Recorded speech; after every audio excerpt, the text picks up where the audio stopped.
Are they back in the room? I don't think so. I don't know. Sure, we can walk around and try and find them. Yeah. And at worst comes first, place on Yeah. the road. Try to get that one. So, the demo.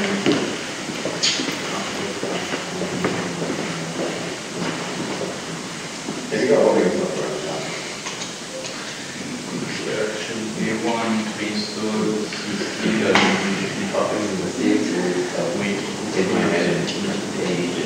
there's something I remember, it's stores. Don't try to do some out there. Yeah. But like pictures, You can just test it Mm-hmm. and see if maybe it's like could be workable. Especially if it's something to do with, you know what I mean? We could always just restart the computer. I mean, actually, yeah. pretty good for. Should I start it now? Yeah, it's pretty fair. Like work stuff. And Yeah, we've never keep used on Unity for Go on. 3 years before, but then we done in the past like 3 labs. New colors.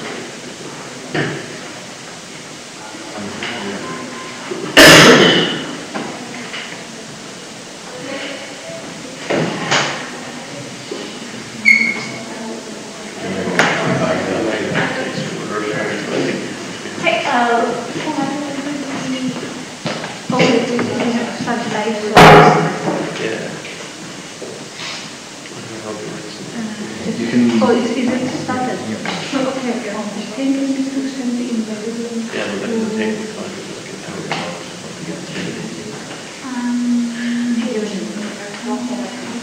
Yeah, so it's been a long time, Mr. Twitter. Yeah, get grab it. Yeah, you go ahead, I'll come in. There's a video.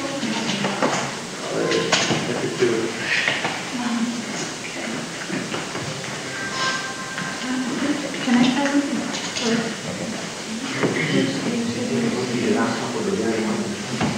You already said this one. We're just gonna restart this one too, if that makes any difference. Yeah, start at the beginning whenever you're ready.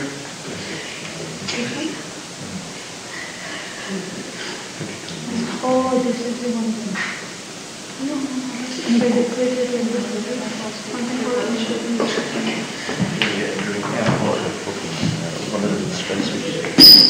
because we saw it, we did it yesterday.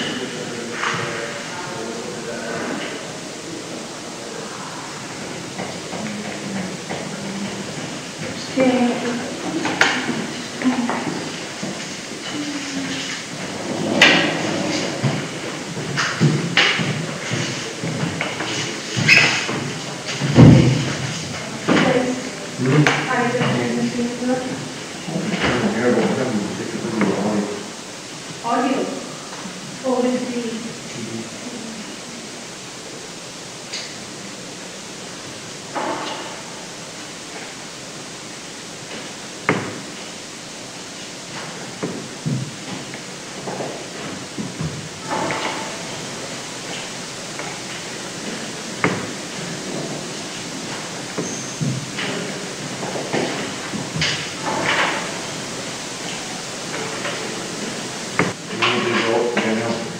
Yeah, it's good.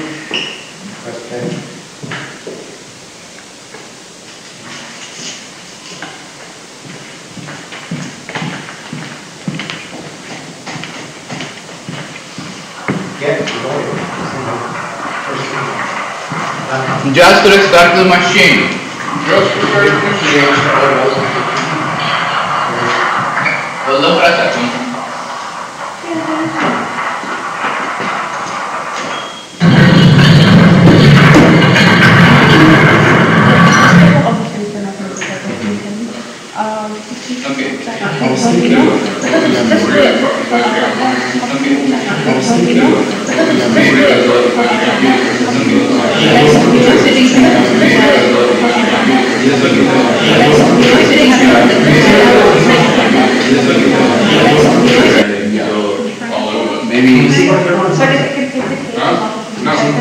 For this one, if we can have It's just for volume. like she's, no, we can't have smaller table because the table has been set. Think we can move those chairs also? Oh, that's what I was wondering. Maybe we can go there, I'm on the way of them, but the two in the front. Actually, you shouldn't put it behind.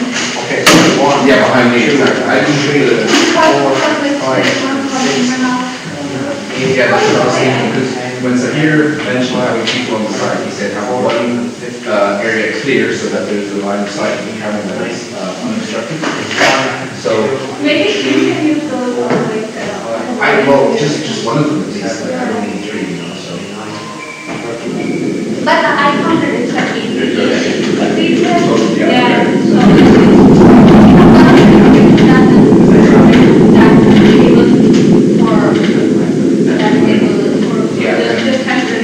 Have chairs. A bit more.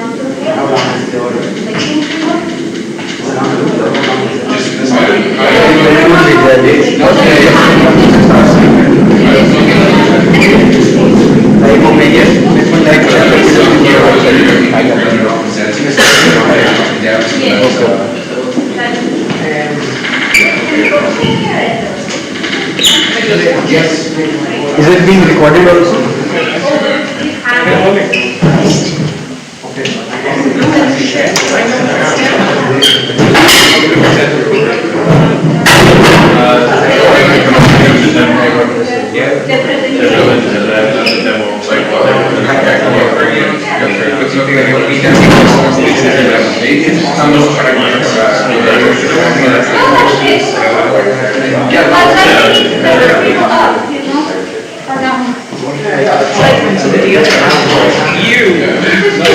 Questions afterwards about that's what I was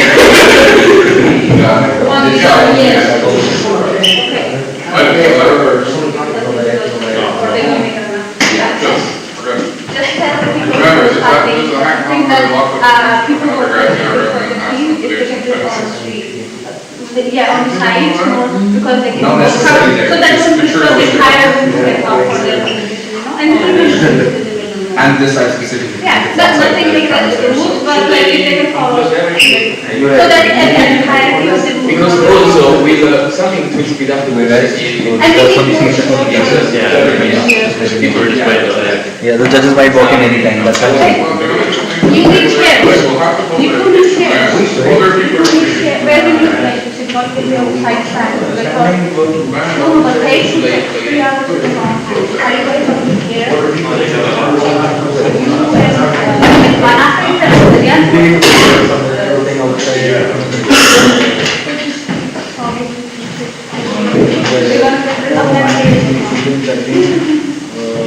Oh, where is she?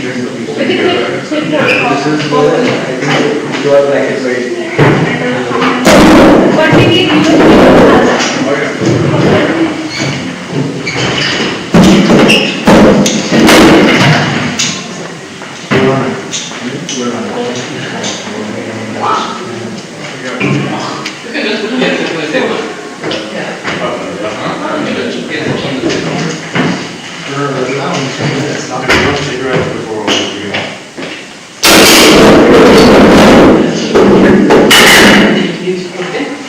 and there's no fat for now. You could leave the laptop and hold it down here, like a little bit. And you connect to the big monitor and pull this forward, that person can sit here. Or you pull this chair over. There should not be chairs here. Yeah, that's what I was thinking, but Molly, No chairs here. where can they go then? The chairs can just go here. Here. I don't want to have anyone in the judges. That's what I was thinking. Molly was saying the families. Families. Yeah, like the kids. Yeah, they can go here. Well, as long as There. you need Yeah, people yeah, to stuff Okay. there, 'cause I don't wanna- Yeah, because we used to. Is that enough for the kids then?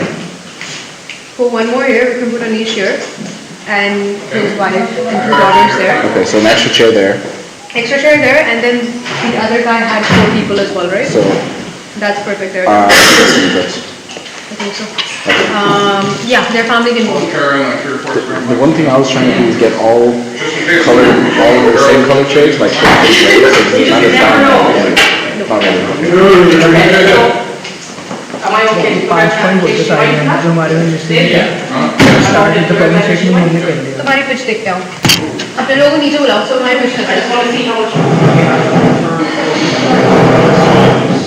I just sit there and go through. Yeah, so when we were talking about. That's gonna be presentation, and what we were talking about. That's basic. Chair. Everybody else is.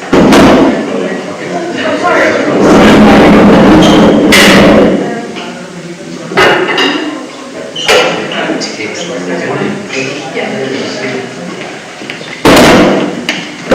Oh, yeah, and he gave them that. Yeah, sure. And. We're going to turn it towards the judges. Where did? We'll There.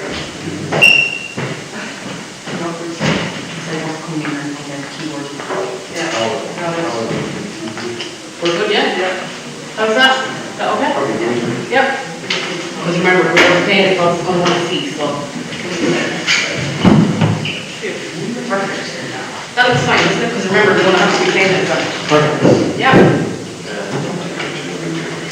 We have. Wow.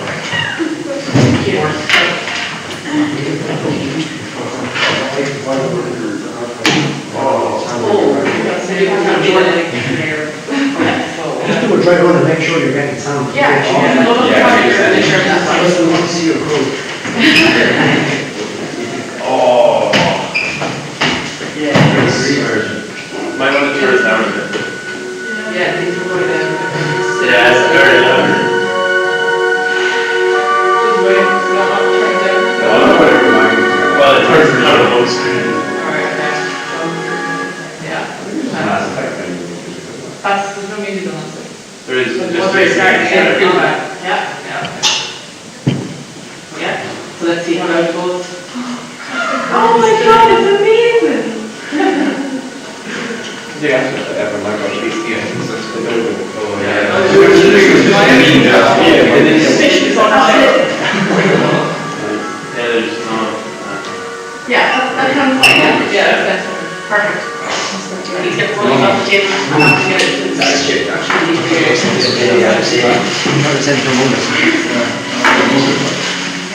That's the eggs.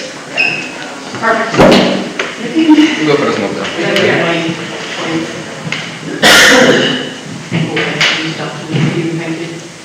They make it look like I'm smart. That it's spelled wrong, no. Wire there. The wire, make sure nobody goes into it. What did you say? What? Is that what you said? I said strictly limit to that wire there. Oh, it's fine now. Plug in. Yeah. Yeah. Maybe you should go straight into one. Yeah. Yeah, I know.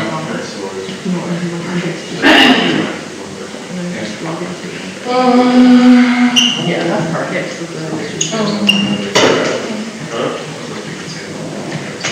So do we all have to like be here watching all the presentations? Yeah.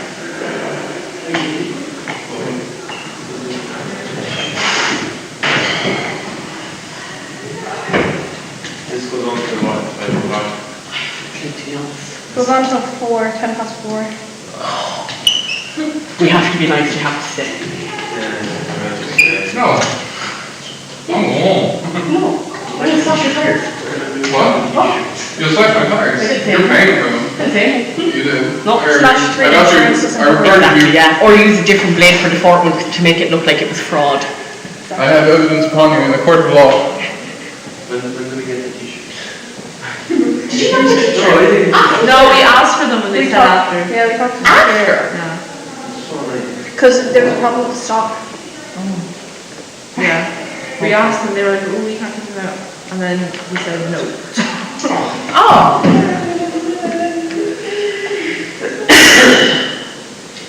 You have control of that? Yeah. Yeah, perfect. Should just turn on. We figured this out on our presentation, on the practice one. Yeah, let's go on. Yeah, that's what it is, isn't it? It's bribery. So speed. I already have so I'm fine. The rest of them got taken there as well. How did they manage to get there? Nice. What's the light control on this one? It's apparently very, very controlled. Oh, yeah. Because they all do. I thought that was a good idea. Remote control it hard. Control all the time. Is it controlled by 333? It is, yeah. That is so strange. Why didn't they do like that literally everything? If I turn off the radio, actually, yeah, there's not as much of a glare. They're literally connected. Again, we're in an engineering building. Yeah. Do you not use Sure, every week we're in here for data releases. Blinded. No, it just won't work. We have to get a technician in every week. I think we figured it out though. I think so, yeah. It only took you 5 minutes and the lecturers are still like, eh? Yeah. I wonder every week does the technician come in and go, Sure, last It's week, just this button, big arrow next week on it. last week he was like, if I don't get it working, we're not having class. Did you say that? oh no. Dennis, remember? You're actually there. Remember yesterday? Yeah, so I didn't do it every day.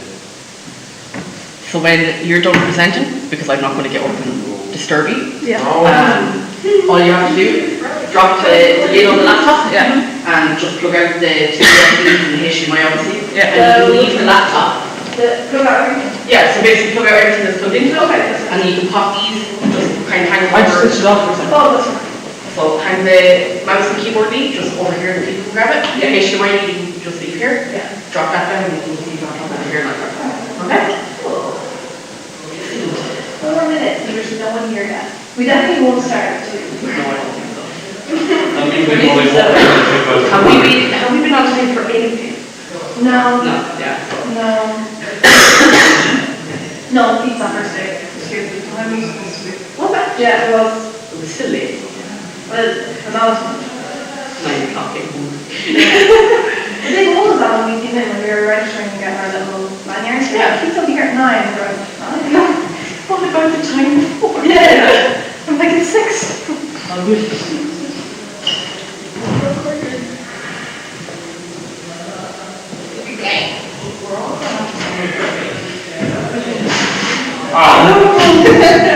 I think so. We're just presenting the arts playing. Okay, you're playing. So, it might be a case of the judge is playing. We take that with home, we'll find out about that. What? Oh no! The judge played. Might be. You will be initially like, you need to click slightly to the left. No, I thought you were going to class. No, I don't know. We met one of the people this one year. No, it's not. Oh, yeah, I think really. Oh, I was a judge. Yeah. Judge, I know it's helpful. She was something that she was judges and that's why he wasn't here. Last term he was like talking to me because I had to go out again and I was like, oh yeah, sure. I didn't know. Your friend. A friend? He had his kids with him. But the kids he played the game. Perfect audience. No. Hard No, to they play. okay. Okay, so you're all good, you know self. You fit in. The judge is not playing yet? No. Okay, all right, go first answer. That's perfect. What was that? Well, no, that's just gross. I played. Oh. Wait, what? Okay. Why you're Because we have dialogue, so they can't listen to dialogue, listen to the name. That's awesome. I think that should also be closed. Should be for everyone. I'm getting like in the back. Yeah, I don't want to choose to blame our kid. Okay, I feel like that's something we need to find out for later on. Yeah. Where is it? From Dennis. Are we in the wrong room? Listen, So this is the setup here. You're going to have an exact same, your laptop's going to be set up here. basically where you put the diamond on the TV and then over you go. In the, all teams in here, like, podcast, oh, I'm so. Debate?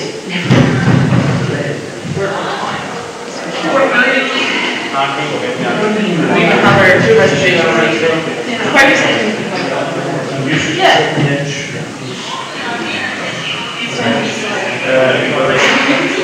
We got some pictures How many do we have?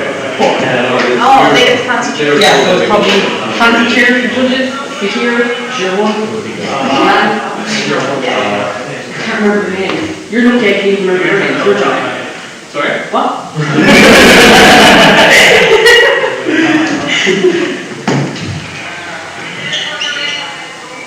start at just now the Think so? 10 seconds ago. of course it is. Such a shit. Look, our room has been around.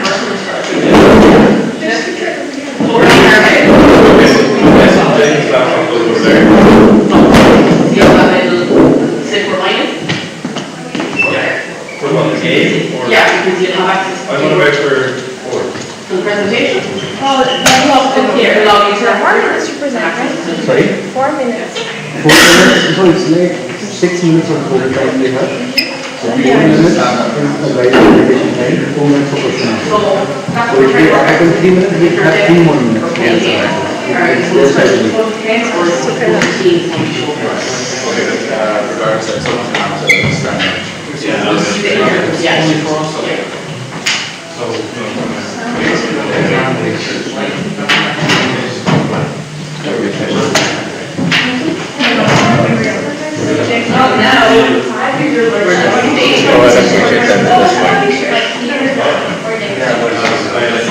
Presenting here. So they'll probably be facing out here. So if you stand, There and this first There should be some space for. Yeah.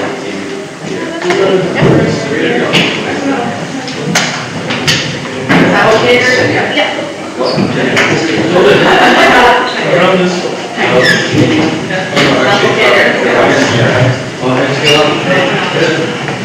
Are people fighting now? Did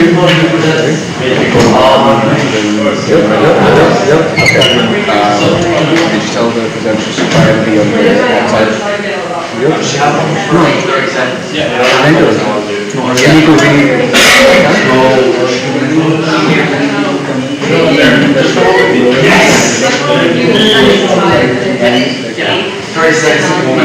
This side?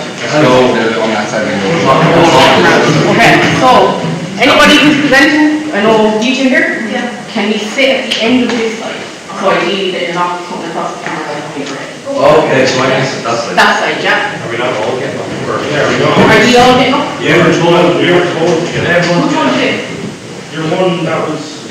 Sorry? So does the whole team have to get up for the presentation or just designated people? We had to, we did. It's not compulsory. Not compulsory. Not compulsory for everyone to present. It's use it wisely, like you can have 3 different stages, like you guys have maybe the TV, someone is on the presentation, there are 2 people, someone is signaling, so you can just plan that. One of my questions at the end. Sorry? If they have questions. At the end. Anyone can answer that. So is it everyone here? We say we have to go. We have, so you want to see people? When you take a part? Yeah, cool. Hold that one up there, hopefully it looks good. Oh, cool. Sounds good, it's pitch my thing. Oh, right. We're just going to judge you viciously. Every day of my life, I'm viciously. That's a pretty reserved t-shirt. I have to say, as a judge, I'm wildly disappointed by the amount of progress I was listening to. So I think like... Cashless society, can I get your revenue? We could take half or Email me your revenue.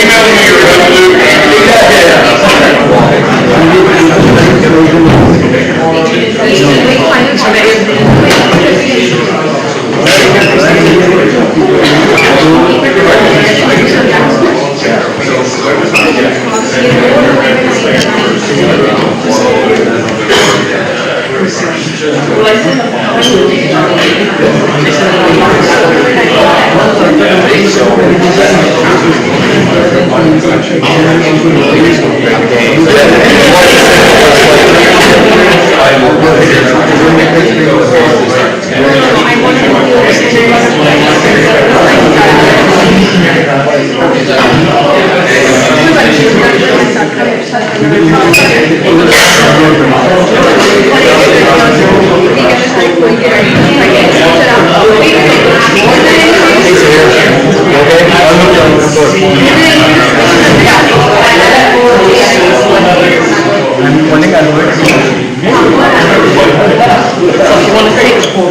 In that chair there.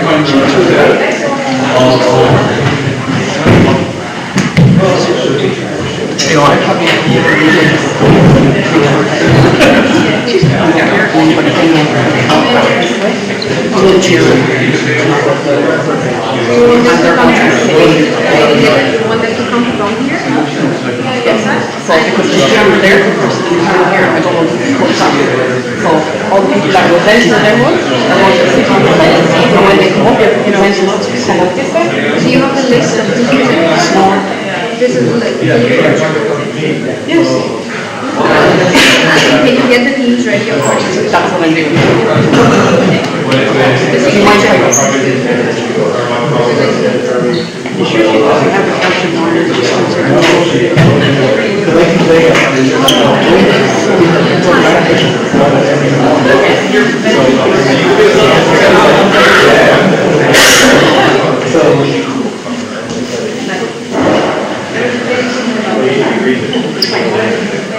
Okay, so you're presenting your demo, when you're going.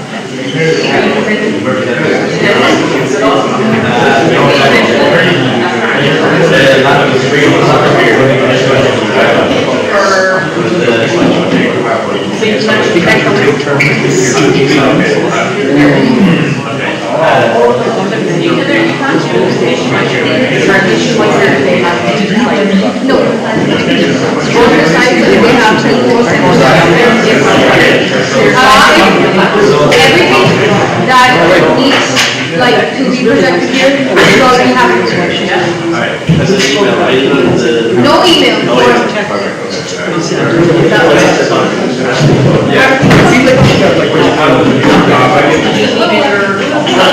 Come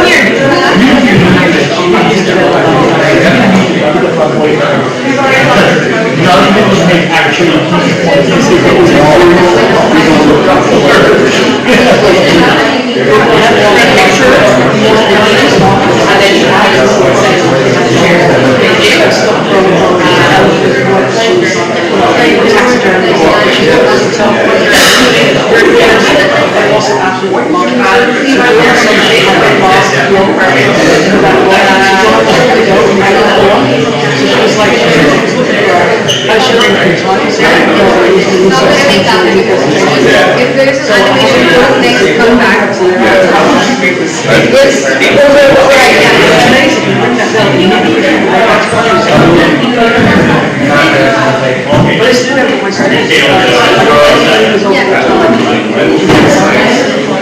It's over right now.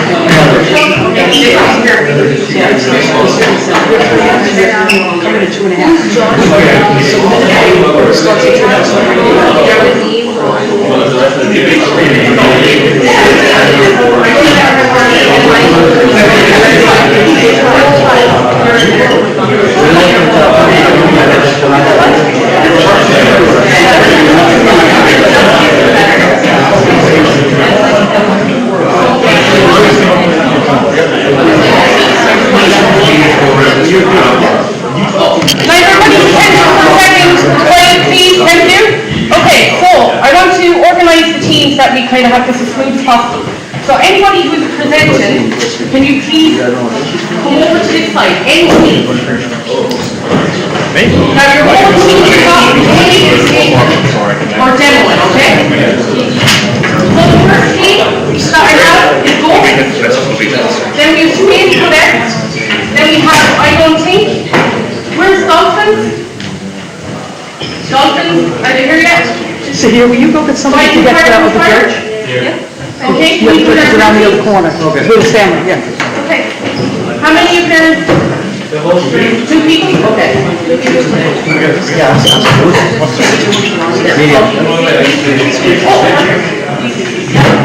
Where's your second member? Okay,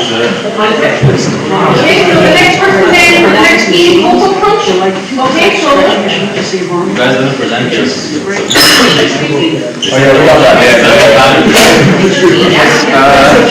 We're doing something really important.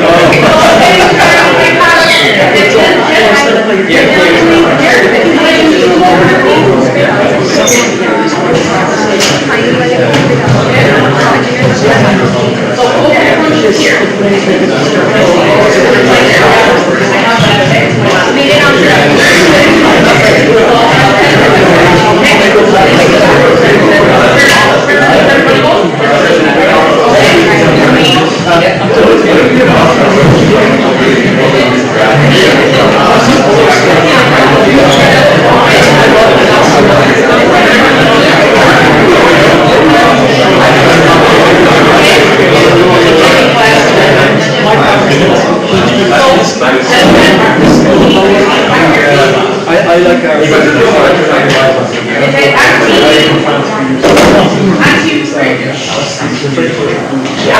not here yet, okay? I believe. How many people? 40?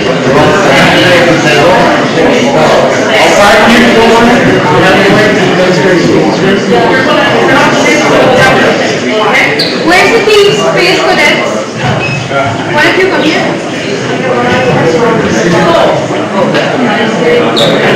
What name have you submitted out? After what happened? Over here? Who's the section? Are you done with it? Who's the section? Can I get over this side then? Thomas? Over this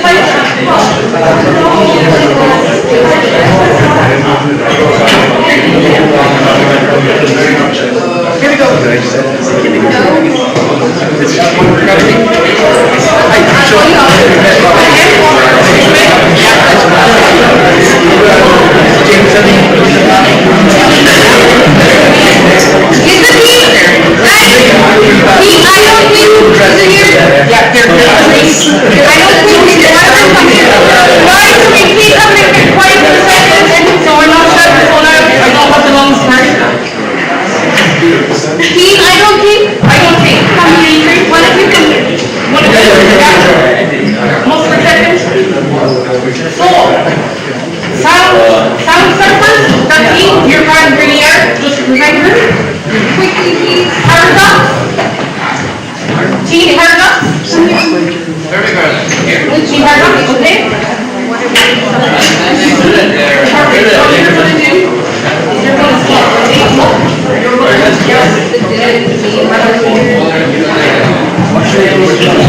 What do you got? Team, guys,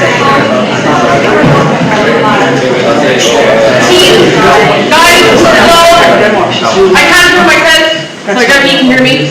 Team Artemis. No Team Artemis. Name one. Terraformer. No Terraformer. She does a lot of running. 50 Shades of Violence. Are you presenting? Just one, is it? Can you come around this side, please? Okay.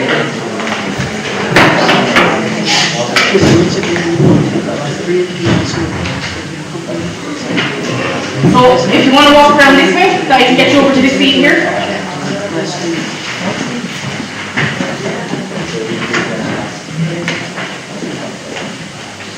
So, see the seat up back here?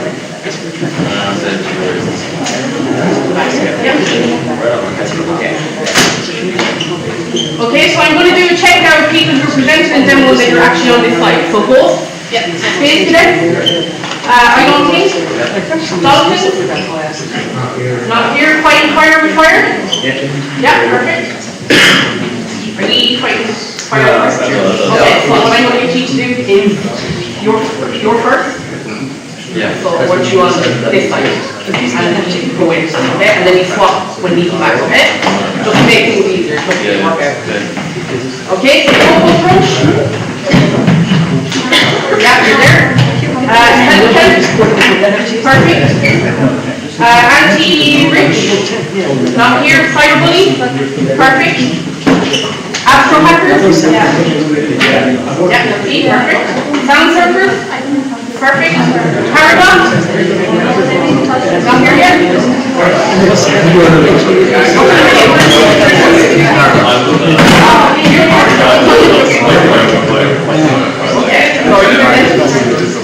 who's been planning to leave?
What time do you think we start?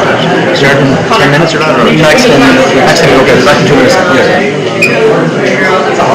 He can do more than that. Actually, turns out he could. Because it locked.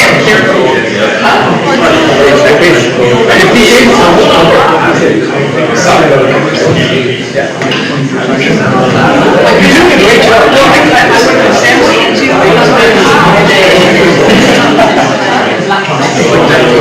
She's moving.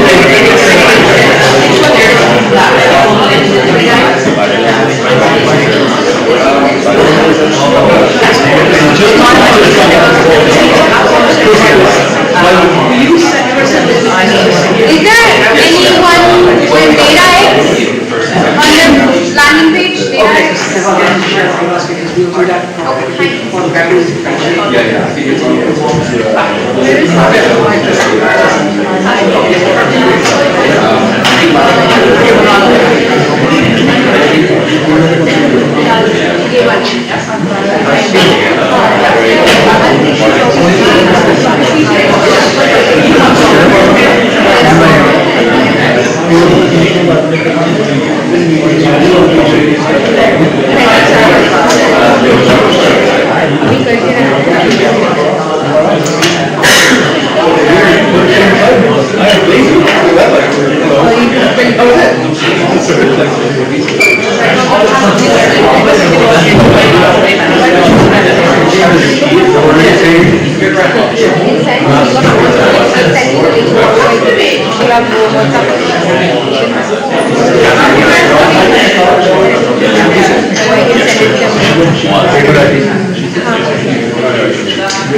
I'm 30 seconds.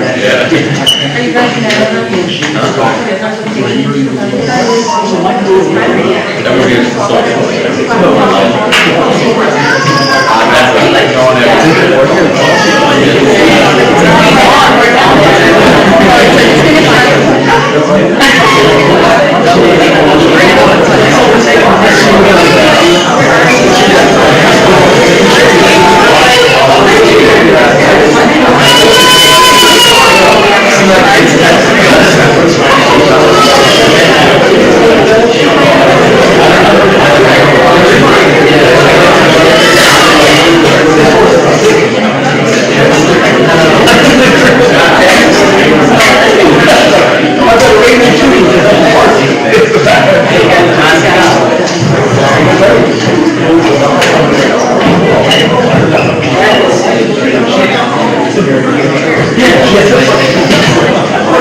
guys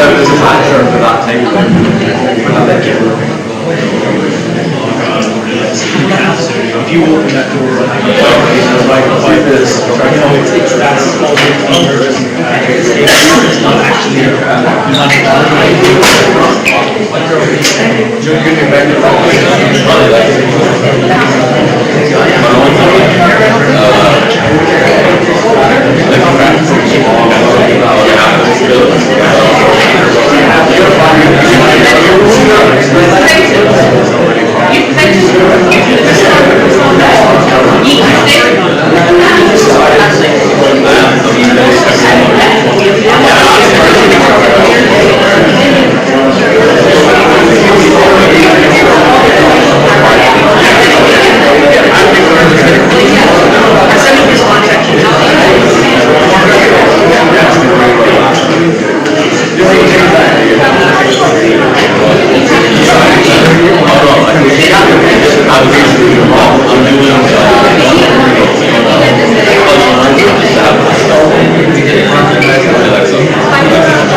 What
is your team name?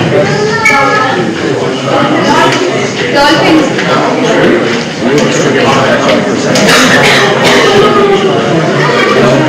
I don't want to listen. You want to make it on the surface of the projector? One thing again, like you're so much better than we are.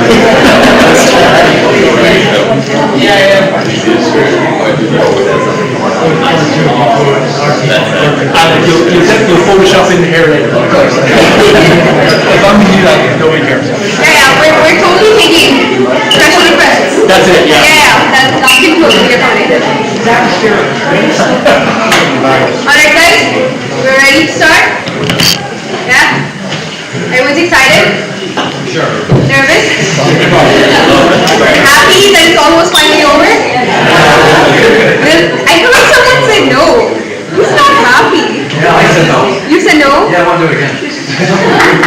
Next year. You do it next year. You organize it next year. Alright, so judges, these are our participants. They have been going through a very exciting last 48 plus hours, and I just want to let you know like what their schedule was like, so you know just how much time they had to actually prepare these amazing pitches and ideas they had. So before the hackathon opened on Friday, they had access to the challenges. They could look at the challenges, get teams together, but there were also people who formed teams here. On day one, we started at like 6. We had like our opening ceremony at that time. We introduced ourselves. We spoke about the challenges again. We spoke about the just helpful resources that we would give them access to. And they had quick pitches at the time where they were introducing themselves so that they could get more participants in their team, or if they wanted to join a team.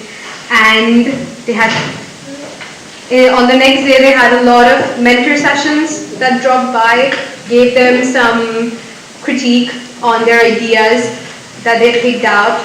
And today we also had practice presentations in the morning, and we gave them very quick critiques. So I just want to let you know just how much time they've had, which is really little. Some of them were here in the building all hours, more than I have been here, which I'm really proud of. Can I have a show of hands? Who was here the whole time?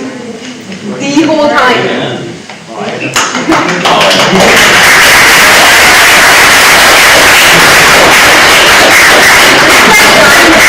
Respect. And who used the showers in the building? I I went to the gym.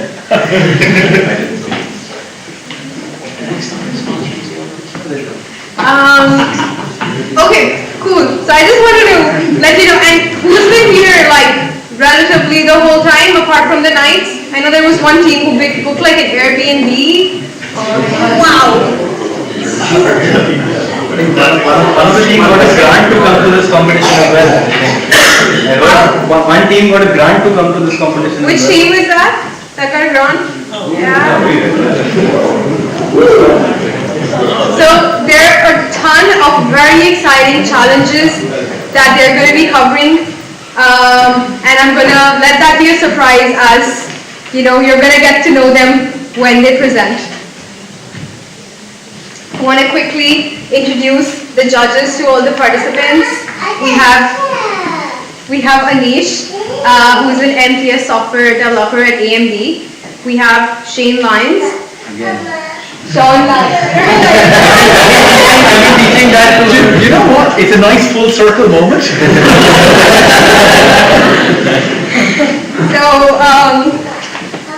Sahir has been mentoring me to say your name right.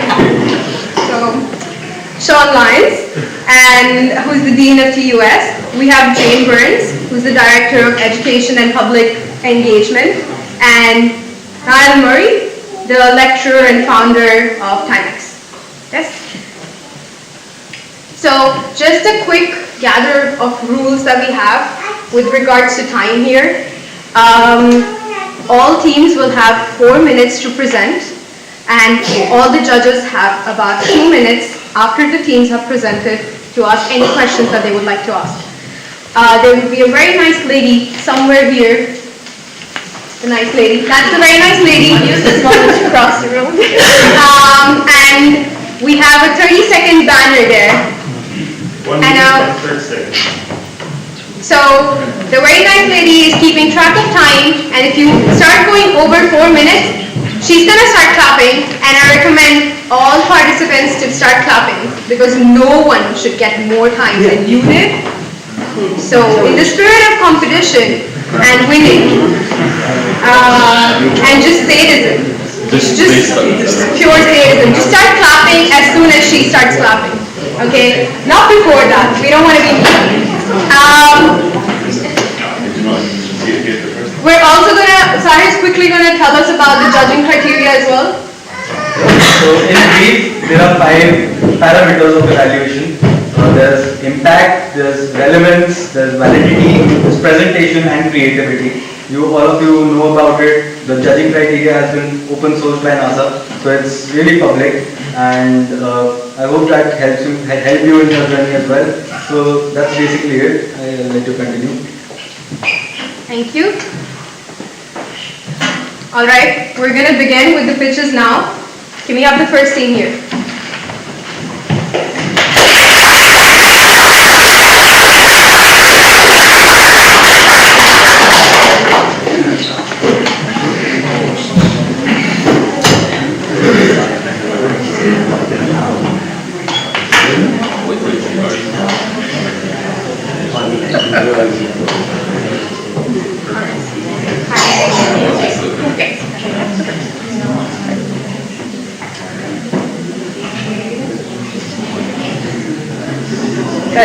Hi everyone, we're Team Ghosts. I'm Katie, this is Victoria, Gareth is doing the demo, and then our other 2 teammates, Leah and James, are sitting behind. Our challenge that we picked was Titan City 3023. We picked this challenge because we thought the prompt was very doable for us and fit our joint skill set because we're all in game development, but we also thought it was a very interesting concept of habitation of like different planets. So we created a 2D top-down game that's targeted towards children, age 9 upwards, because we believe that we need to inspire like the future races, the future generations to go out there, because it's going to be them that has the technology to journey and move us to these planets. And we think it's great because we learned so much doing the project. Yeah, so basically we created a game very simplistic because, it is for kids, but we wanted to focus more so on engaging them and teaching them through the games about what each planet stands for and what kind of challenges that they would face on the planets and the moons in a light-hearted way, so that they're also enjoying the game but also learning at the same time. We chose 4 planets and a moon, including Earth. So we chose Mars because Mars has very rocky terrain, and everyone of course knows the Mars rover. We picked Titan, which is one of Saturn's moons. That's very icy, and we created it so that there's a maze and that you have to go through ice and figure your way out. And then of course the moon, because that has anti-gravity proportions, and you have to make your way around that. So at the end of each level, to keep it educational, there's a quiz about what the player had learned and what the biggest challenge or what they needed to use to overcome the challenge is. And so the theme was like kind of report back to mission control so that they can use it for the future missions of people going out to live in these planets. Yeah, and we created our UI, our user interface, very simplistic, nothing too crazy. We wanted to keep it very minimal.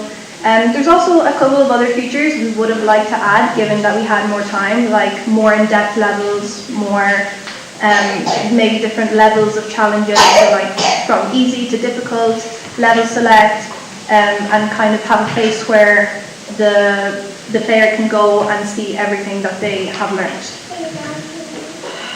Thank you for listening. Any questions?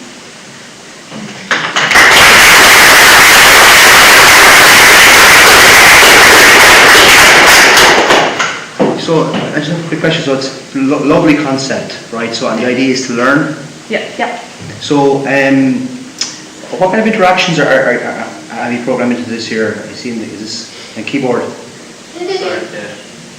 Okay, so what can the users do as they're going through the... It's just with the maze, or there's questions that pop up with some interactions throughout it. Yeah. And then there's characters on the level that talk to you as well and can give you information. And did you create all the characters and everything yourselves from... We used a lot of free assets to kind of alter them to kind of, so you didn't have a lot of time, so we had to kind of save time. Yeah. Also, at the very beginning in the level select, when you hover over the planets, it gives you a little bit of information about each of them. A little definition of what the challenges are. And like the actual, like, real planets themselves. Yeah, and it's all coded in C# for Unity. Oh, very fantastic. So it's 4 different planets. Yeah, including Earth. That Earth is kind of like your base planet. You kind of get a hang of the controls and how everything works there. As an educational aspect, in that when they finish a particular planet, they get asked questions about it. Yeah. Excellent. Unity and C#. Yeah. Very good. And where are you from? We're here. We're second Okay. years. Very good. Second years. Yeah. Wow, that's really impressive. Well done. Yeah. Thank you very much.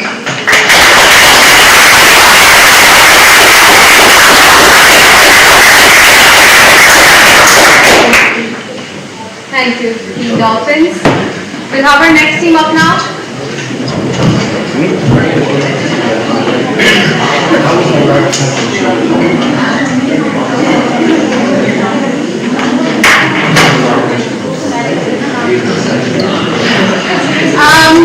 This is Team Space Cadets. Okay, hello. We are Team Space Cadets. We join us in the wave for clean water. Our challenge is mapping data for societal benefit. So a quick introduction about ourselves. My name is Thomas McCarthy. I'm in UL. I'm doing computer systems. I'm in third year. My friend Ewan, also from UL, he's in third year as well, doing computer systems. This is Emma, she's doing applied physics. Boris Bobilkov, he is also doing computer systems in UL. He's also in third year. And Ty Ryan, he's also in UL doing computer systems, also in third year. So our idea, what we want to do with this challenge. So we want to simplify UN's data source. UN have this big database of water quality, big database, kind of hard to use. So we really want to simplify it down, and how we're going to do that is I'm going to show you. So first I'm going to show you why it's hard to use.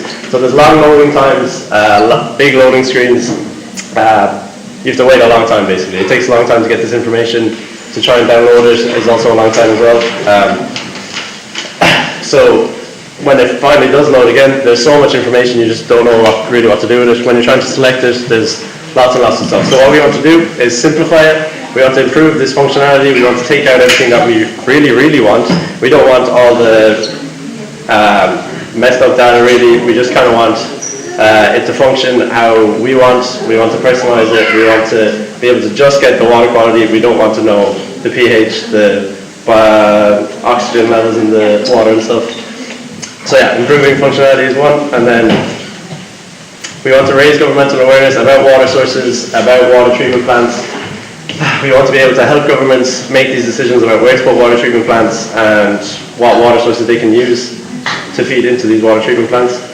And we can suggest better locations. So currently we know where all the water treatment plants are. That's on the UN's database, so we've taken all that, put it onto our own map, and we have markers for it, but we've also tagged the water source going into it. So if the water source is bad, obviously they're going to have to spend more money trying to treat the water, all of this stuff.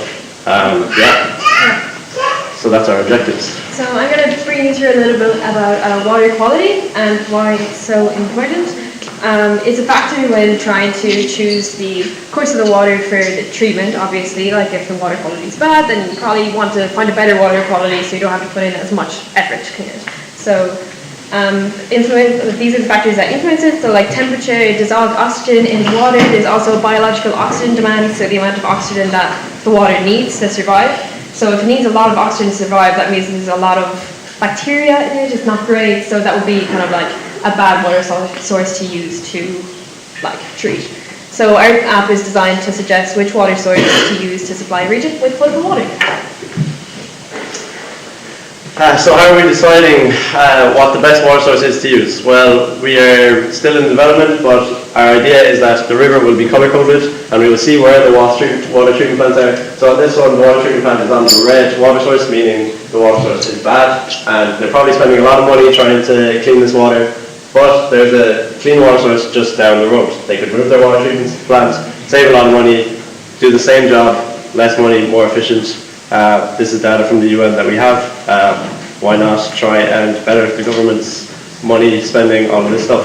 So in conclusion, we propose how to simplify the UN's data. It's a lot of data. We don't really want to be looking at all of this data. We just kind of want to know if the water source is good or not, how much money we're going to spend on this.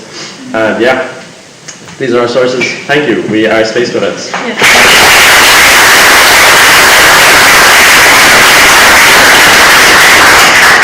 Space Cadets. Thank you. Very informative pitch. Thank you. Judges, do we have any questions?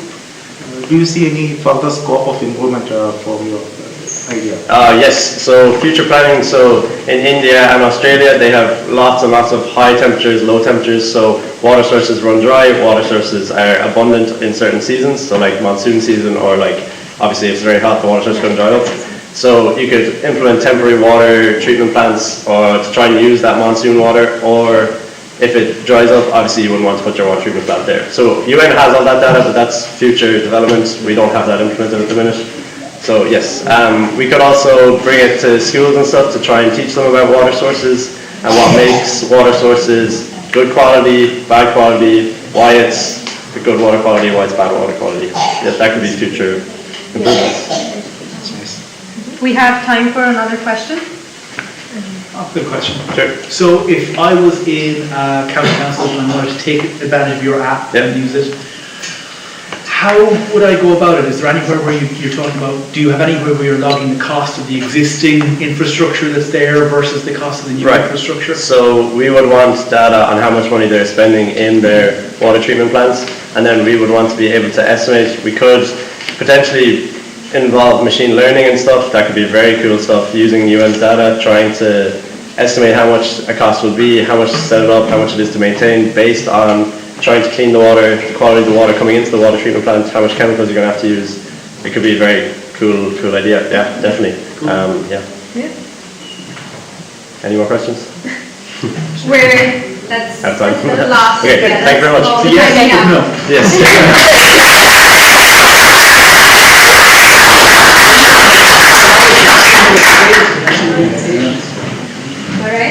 All right. Can we have the next team, Team Dolphins?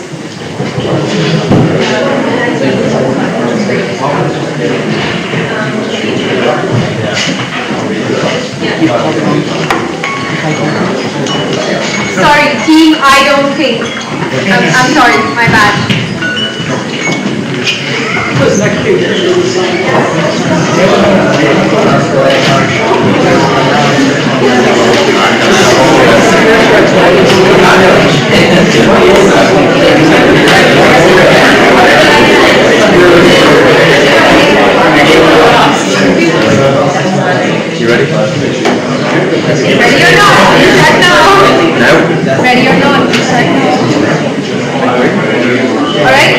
Guys, can we please keep the chatter to an absolute minimum? Thank you. Okay, we are team, I don't think, our application is Eclipse Worldwide. Now, we have members here in the audience as well as up here. V and Victor will be up here, and we have Peter on the gameplay. Okay, so our challenge was perspective is everything for the eclipses. As you can see, our goal was to create an experience, an immersive experience, to teach kids about our global outer space and to show understanding. Okay, so our game had features such as 3D models, sound, UI. Now we sourced our own sound from YouTube, and we had audible documentary similar to that documentary that you see on TV, made ourselves. We sourced our 3D models from NASA. We're going to explain to you how the eclipse starts. So we have first contact. This is when the moon initially begins to block the shadow. We start to phase into it, which is called partial phasing. This is when it gets further along. We have totality beginning and endings. This is the beginning of when the moon stops the sun's complete, and this is the point where you usually look up and you see the outer rim. We finish it off with the totality ending, and then, which is third contact, and fourth contact is the last point in which the moon shadows the sun. As you can see from the gameplay, it's an experience, so we're trying to elicit visual, haptic and audible interaction. We're looking for immersive gameplay. We're trying to make it accessible so that you can see in the interactions here on the left that we have these interactions. So you look out the window and you pair them, so it's a puzzle solving game. We're looking to keep engagement, and similar to short form formats that we have, we're trying to keep the engagement. Now we believe evolving and learning is a constant adaptation, let's say. We're currently involved in research in our own classes and lectures with this kind of research. We believe positive reinforced stimulus and accessible learning, as I mentioned, that not everyone can do the same thing. When I mean that, I mean you can't just look at a board and write down words. Some are visual, some are audible, some need to be hands-on. That's why apprenticeships work as well as they do. Again, virtual reality learning and great immersion engagement. We didn't achieve the original goal of complete immersion with VR. We believe the future plans of full immersion with VR can be very accessible, and it's very immersive, and that I believe as a community, and that with this kind of technology we can teach and evolve learning to a greater standard, and that it can be much more effective. I'd like to thank you for listening to our demonstration and our presentation. I'd also, we as a team thought of this model, or not thought of it, but understood it as when you have enough preparation and you have the opportunity like we've been given here, you consider yourself lucky. We believe this endeavour here to be completely lucky, and we appreciate the opportunity to display what we have built and our showcases as our standards and abilities. Any questions?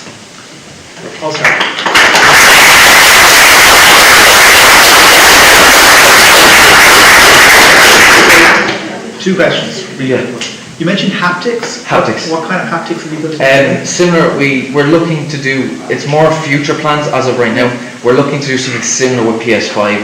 This is, you can feel the tension of a bowstring or something. We believe it's possible with VR, and that it creates and gives a better immersion. And what age group are you aiming at? We believe we can aim this at a young age group. I know there's a lot of STEM programs because targeting secondary schools and younger generations to bring them into this field, and I think I personally believe a lot of engineers can be hands-on kind of teaching, and that when they get a product physically in their hand, their understanding is greatly, drastically improved, let's say. With our kind of future endeavours with the VR, that will kind of be with the younger kids, say that they'll kind of be immersed in the universe where they are. They can experience the eclipses, see what they are, learn about them, and it's very kind of interactive in that kind of way. Are you students here? Yeah, yes. We're currently third year students studying VR and gaming and software development. Just so glad there isn't a picture of Donald Trump looking at the clips. Really strange. One quick question there. So I just saw when you were moving stuff around there, you were putting plastic things on the wall. Paintings, yeah. So was this, how did you do that? So James there made it. Basically, you pick up the item, put it on the wall, and there's a trigger. Snaps. Yeah, similar to that. Trigger up, and then if you put them on the wall, the door opens, which means you've completed that objective. Again, the original implementation was VR. That was the goal, the mindset. We were going to use sockets for that. Again, this is our first 3D Unity game we've ever made. So this was kind of on the fly, quick learning. So fair play to James for getting that done. Fair play, right, yeah.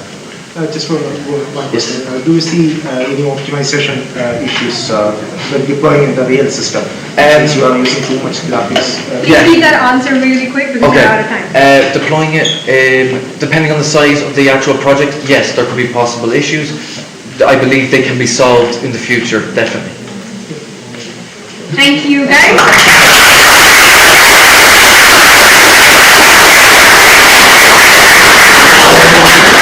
Now we're talking dolphins.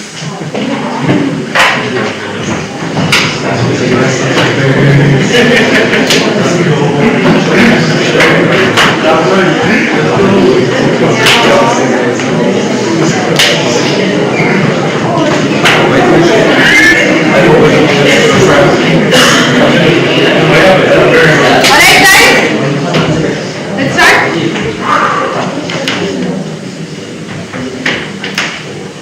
So I'm Udani from Team Dolphins and he is my team. So we know melting glaciers, rising sea levels, climate changes, those have been the biggest problems currently in the world. And we are hearing these words for centuries, but we have not taken enough steps to stop this.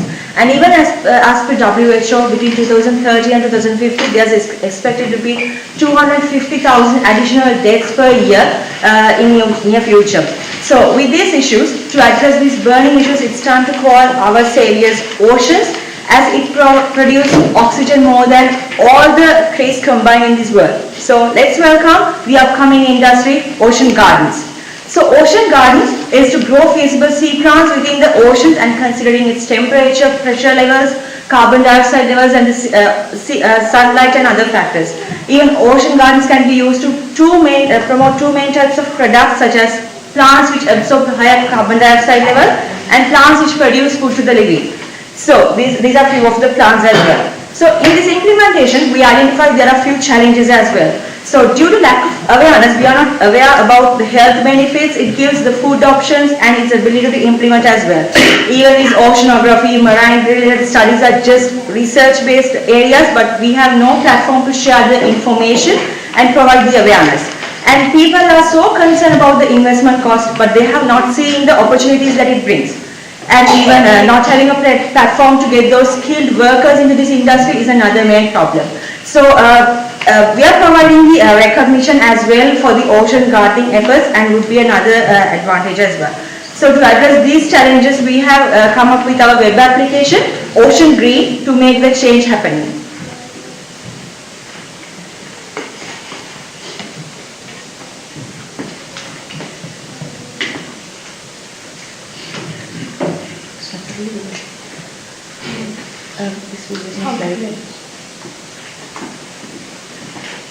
We want the This is a video. No, it's a website. It's alright, just move on to the next one. Move on to the next one. Okay, so within the Ocean Green website, there's like multiple functions like getting the carriers into the industry, and even we are providing the information about the carbon dioxide levels within the oceans and what are the plants which is matching for different types of oceans. So there are like 5 oceans and what are the plants that we are that is matching. And even it provides different articles, the food recipes and the health benefits that it can provide. So those information are provided in our web application. So basically we are promoting ocean gardening through the Ocean Green website, and these are the reasons that we should invest in ocean gardening concept. So basically with the increasing carbon dioxide absorption level, the countries can start working on this project. and it helps to achieve their sustainability goals, and even they can create amazing ecosystem within their countries and within their oceans while supporting to reduce these major problems such as global warming and climate changes. Even my favorite point on this impact is the tourism. So ocean gardens create new tourism destinations under the water, and people, there will be new companies which can form to provide this outstanding ocean gardening experience to those adventure lover tourists, and even it brings income to the country as well. So people can get to know about where we are having ocean gardens and which countries implemented the ocean gardens, and tourists can go there and do some ocean gardening there, and they can get their photos, and even using IoT technology they can share those photos in social media as well. Even with this the economic growth also would increase in those countries. Even there would be like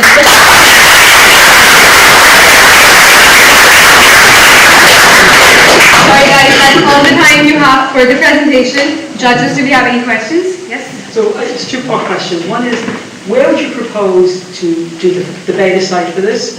And what would you propose that they grow in the garden to start off? So what location? Yeah, so in the web application, like they are providing the information about which oceans are matching for these types of plants. So the countries and those organizations which would like to invest on these areas, then they can identify those plants and like plant those within their oceans. So there would be like ocean gardens near the countries. So what kind of plants are they? Like broccoli? Yeah, in this one we have like just mentioned 4 types of main plants which can be used for like human consumption as well as to get more oxygen into the ocean. Very interesting, thank you.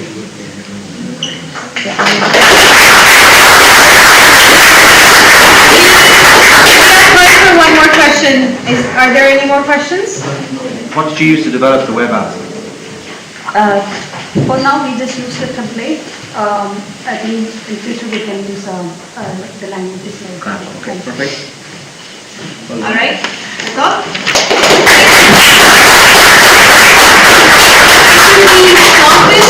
We have next fighting fire with fire. Sounds dangerous.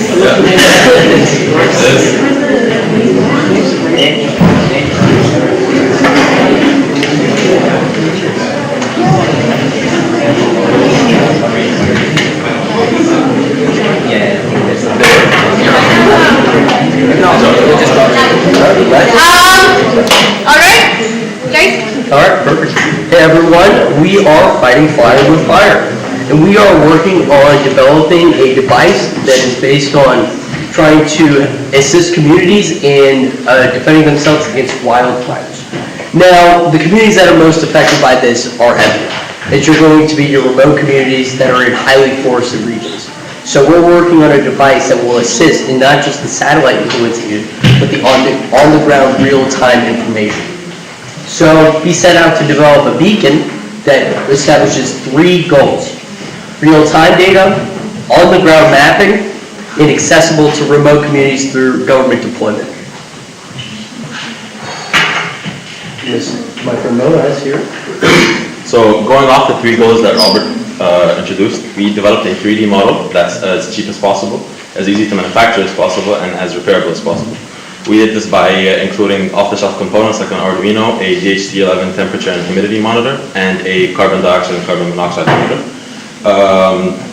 For future plans, if we were to take it on a large manufacturing scale, we predict that the costs would go down to about €3.50 in today's market per chipset. And you can go to the next slide. Here's a small demonstration of the product working.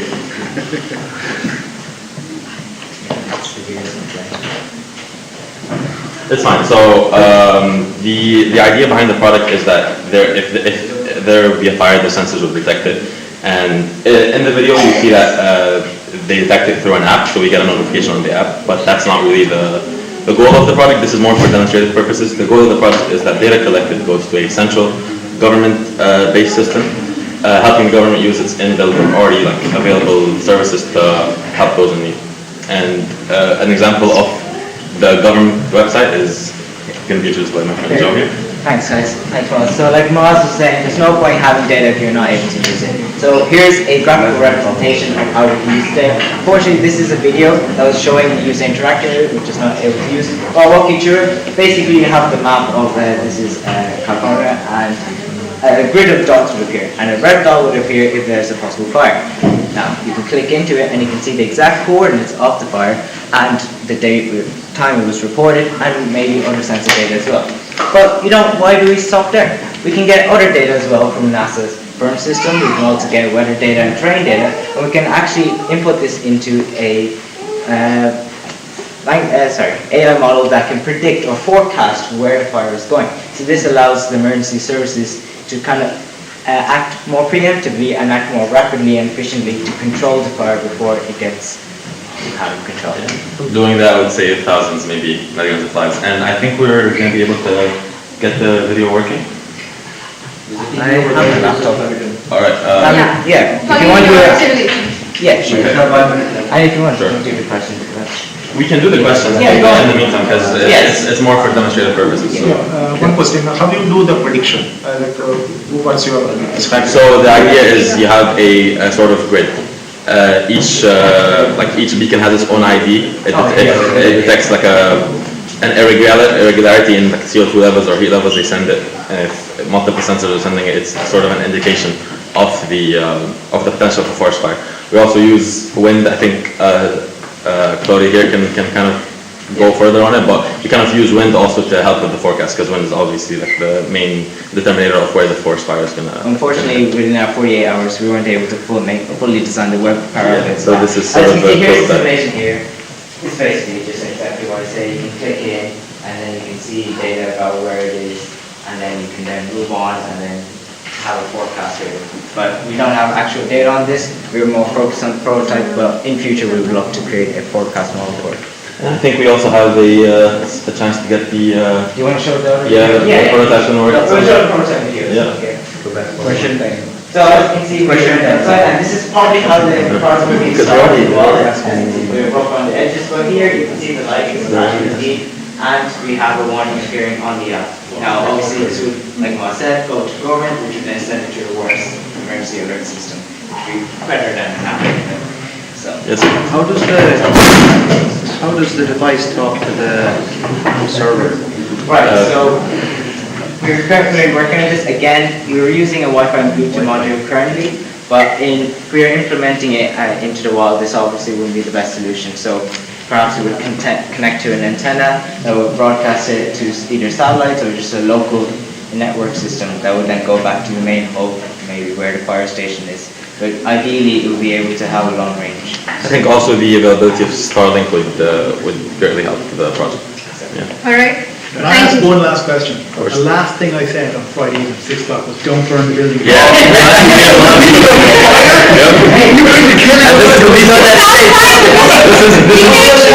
This is the smallest fire we've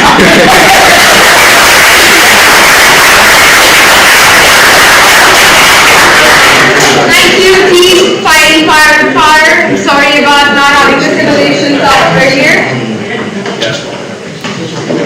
Can we have Team Cobra Crunch?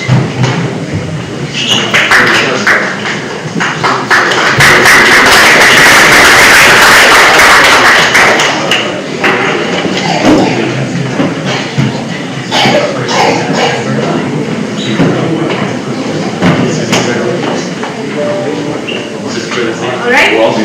Ready? Lights? Shire? Okay.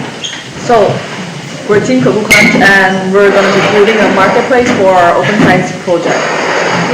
So the main challenges that we're facing in the Open Science Bureau is the disconnection between contributors and projects that match us with their skill set, and also the lack of a communication platform for this specified category. We're going to be introducing our platform, which is Celestial Scholar, and on this platform, all of those enthusiasts, open science enthusiasts, can connect with projects that are perfectly matched with their skill sets and interests, and we're gonna also be providing the tools and resources for them to be connecting on it. So The main features that we're gonna be having on this platform is a dashboard that's gonna be showing all the progress that on the projects they're working on and all the collaboration they're going to be working on. And the main site is a project discovery and detail site, which are going to be showing all the projects that are waiting to be collaborated and discovered. And also all of these are going to be powered by a skill matching algorithm, which are going to be showing our users perfect matched projects every time. And so I'm going to be passing on to Hans. So in selection scorer, right? What sets us apart from other platforms is that we have three main features here. So AI as the guardian of content integrity means that we have AI that monitors the data, the file and content uploaded by contributors, see whether the uploaded content fits the theme of the project. So if the contributor uploads like different file, like spamming contents or any advertisement, it will appear to be error and not accept that file. So I will pass the second feature to Constance to talk about. So for the second feature, we'll be cracking the free rider dilemma, as everyone want to avoid free rider. So for this, we require the collaborators to schedule their working time and hours. So when they work on the project, so within these hours, an AI will randomly pop up a quiz or question to ask on the latest version of the project, see if the collaborators really understand and follow up to date on the projects, and of course require the collaborators to upload their current work. So for this, within these two requirements, AI will help to analyze whether if the collaborators are really contributing to the project, and also we'll have like peer reviews by the team members. So if they fail to do so and it exceed a certain limit, so it will notify the creator so they can take action on that. So I will pass back to us. So for the strategy monetization, the completed open science projects will open to the companies who want to subscribe to utilize the resources and utilize the project data, so that we can use the subscription fees and collect the fund that can separate it into two parts, which one of them could be reward back to our contributors, and then the other one could be used to enhance our platform environment. So these are the drawing impact, and we go from three aspects. And then the first one is about project we can facilitate collaboration, and the second one is people, global community, and the third one will be the resources that is visibility and integrity. So yeah, that's all from us. People will come.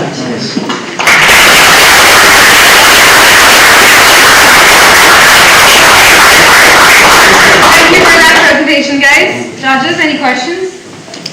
What is your skill, the matching algorithm? So we are planning to use NLP, natural language processing. So it will because we will require the users to specify their skills required, and for the project they will have like a column which will require any skills that they want to, like from the creator side. So we can use those two and then map and see if they match. We still have time. Any more questions? So you mentioned about AI for content integrity. So maybe explain this a bit more, please. Also, because we want to prevent like when they upload like projects, so we want to prevent that they are just spamming some irrelevant stuff. So we want to like filter if like, for example, they are posting about astronomy, they might like mix in some advertisement in it, and we want to avoid that and make sure that the project is really related. So they will just like filter, and if they detect like some weird content which is irrelevant, and you just like discard, like pop a message over and make sure that the projects uploaded will be relevant. And who uploads the projects? The contributors. People? Yeah, people. And we still have time, 30 more seconds for a quick So I question. thought it was interesting. Lots of people think AI is causing issues with content integrity. In terms of generative content and things like this, you know. Yeah. Very good, so this is semantic analysis. So how much of this have you working or is this conceptual? Oh, we already coded like for the user stuff. What? The user profile stuff, like right. Yeah, login, register, and then the project. We coded like both backend and frontend, but we haven't linked it yet for our project. Yeah. Very good.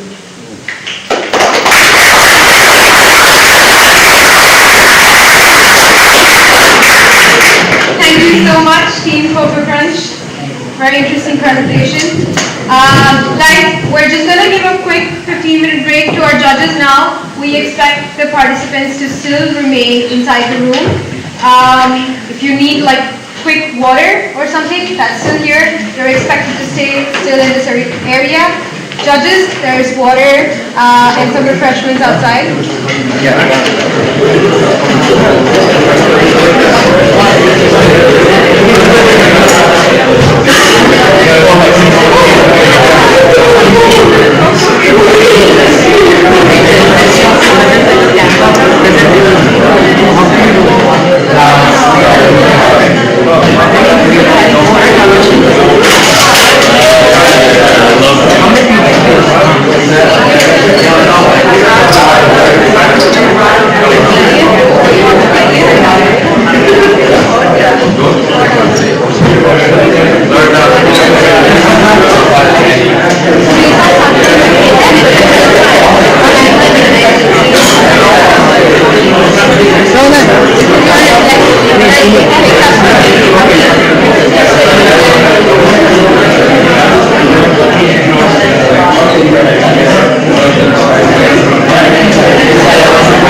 Open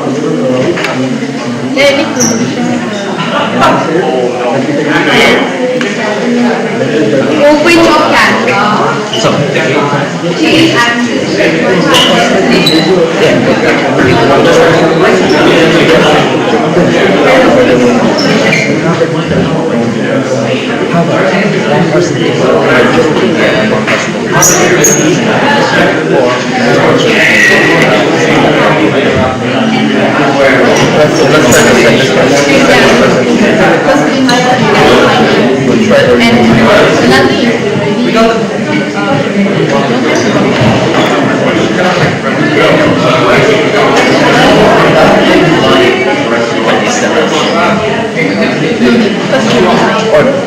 You guys, do you have any solutions? We already sent a link.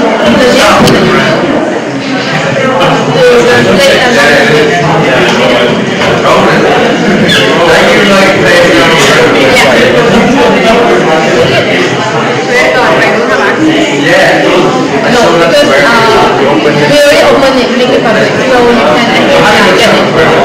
Yeah, then share it. Thank you very much for that. Thank you. It's just, okay, that's perfect. Thank you very much.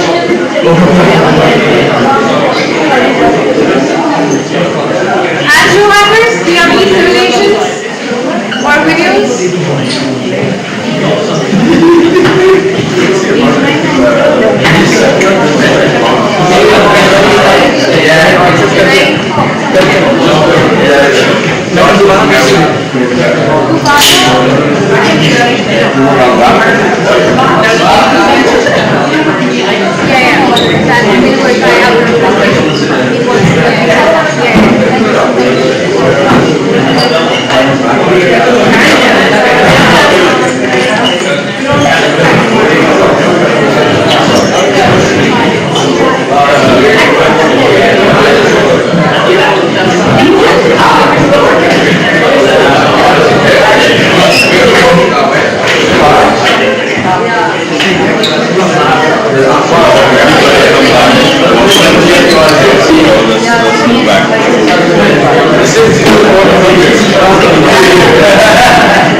just can pay attention. Yeah?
We have our time lady back?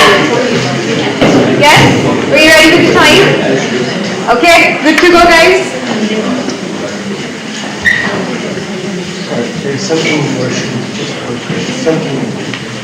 Two students having their lunch break in the canteen.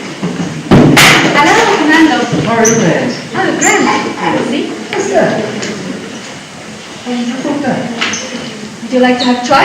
Please. This is a sea vegetable. Hi, I'm a child seaweed. I'm actually a good source of vitamins and minerals, iodine,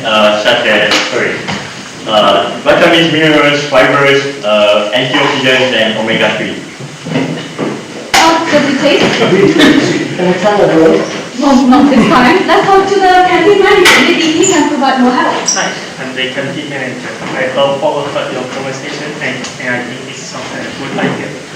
But I feel like I don't have enough people trained for the kelp dishes. No, it's easy. You just serve the dried kelp in water for 1 hour and then boil it and add salt and olive oil and whatever ingredients you like and then just enjoy it. Yeah, and I know that I don't have also I have a friend who is working in the government this time in here. That introduced me. Hello, sir. We were talking about salted kelp. I shot a video last Sunday on in Dublin. Would you like to take a look?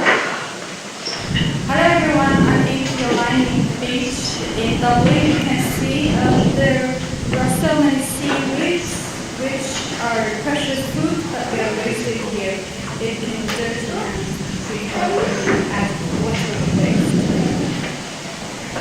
I see, that's a problem, yeah. So can we collect the dead kelp as soon as it washes ashore? Actually, no, you have to obtain a license before you harvest the seaweed. If we can't do that, is the government going to collect it anyway? Perhaps no, but you raise a very good question. Can you perhaps help me to drop a bill so that I can submit it to the parliament? Sure, please do your best because you have good points like it's very good for health, for heart, for skin, for the environment, so please do your best. Yeah, and also think about the business strategy. Government can give us subsidies so students and get to try it. And Ireland can also export the kelp to the other part of the world. Beyond that, kelp is very good at capturing CO2 from the atmosphere and it is degradable, so it can replace the traditional plastic waste, reducing plastic waste. I see. Those are very good points. First, we have health benefits, and then second, we have the business value, and then third, we have the environmental value. Very good. Oh, great. One more thing. This is the kelp I took this morning. While everyone finished your presentation, please come to me and enjoy it.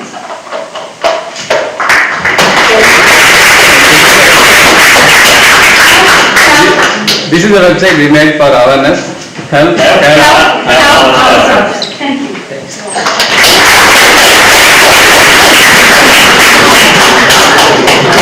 you want to give it to judges?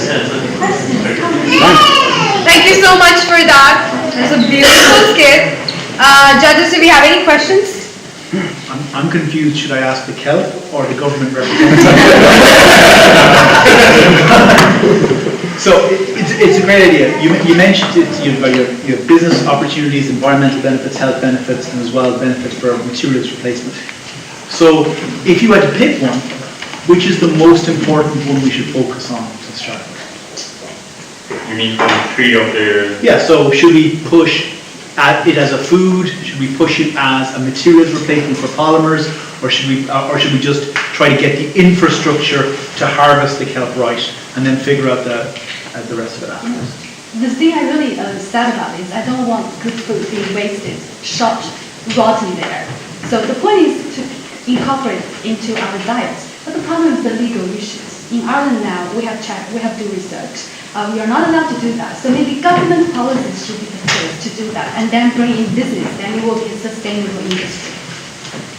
Like we can have government policies to push the business, and then we can, from the business, we can push to public use, so we can raise the public awareness that that's actually edible food. So I think that's the point, our starting point here.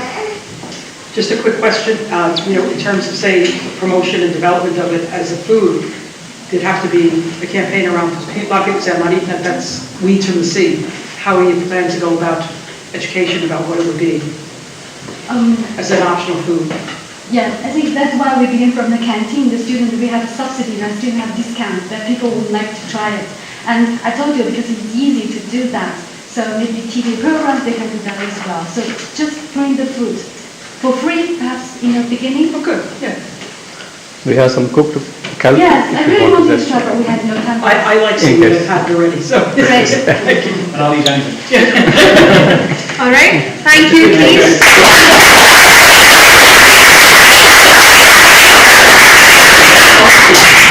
We'll have Team Antrix next.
We have the time lady ready?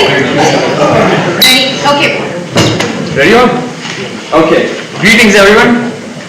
My name is Anshul and this is Project Antrix, which means space in Hindi. The very only one planetary tourism office.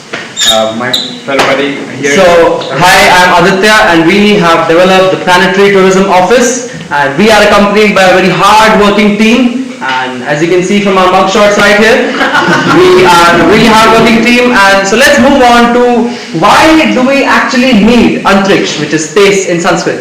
So, in the future, in the distant future, space travel and space tourism is booming, okay? Many private players are entering into the space race. But there's one problem that we found.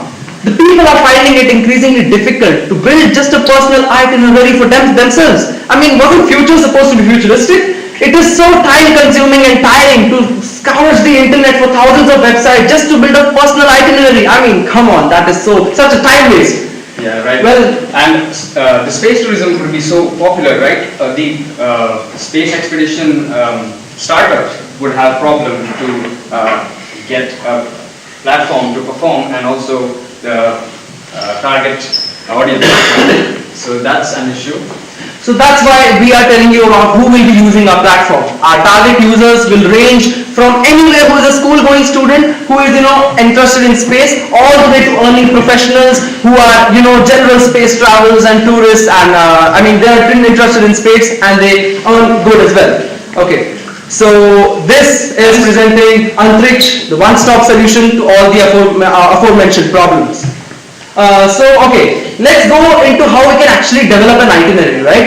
So our website will prompt you for very basic account creation stuff, and then the eye-catching stuff is the interest filter. So our website will personalize the itineraries and the tourist expeditions according to your interest. So for example, the user likes ice skating, right? So we'll take the ice skating, we'll take the start destination, the end destination, we'll combine them, and then we'll find the list of sites, celestial sites, which you can visit. And okay, so for example, the user wanted to go from Earth to Pluto and he liked ice skating, right? So we'll start from the underground ice hotel at Ganymede, and then we'll move on to seeing the northern lights, the auroras at the Ganymede as well, and then we'll move on to the ice skating at the Europa's icy crust, and we'll go to watch the ice volcanic eruptions at Triton, the Neptune's moon, and then we'll go to leisure hopping at Pluto, because why not? The gravity is so less. But if a user is confused and they want pre-planned packages, right? Because we don't always want to spend time building our itineraries. So we have custom plans. For example, if you want to spend a good amount of time in the space with your better half, you can take our rose package that is just for romance enthusiasts. Next. yeah, so this was all the itinerary stuff. Sorry. Okay. This was all the journey stuff. We also have included information on it, so that if you're in the journey, you can also view what all things you will be witnessing. So yeah. So this is KISS, KYSS, Know Your Solar System. This is the educational aspect of our website, wherein you can click on any planet and get to know more stuff about it. So for example, I want to know about Jupiter. So Jupiter, we have this information, and then we can get to know and we can educate the present youth who are interested in space and debunk the misinformation and the myths about space. So yeah, that's our website, and they're talking about the future aspects. So could you move to the next slide? Yeah. So here are future aspects. We want to extend this support to mobile and VR support. We also want to include intergalactic tourism, because right now we were restricted to tourism in our.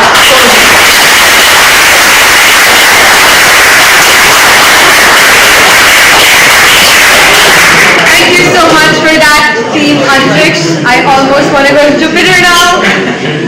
Judges, do we have any questions?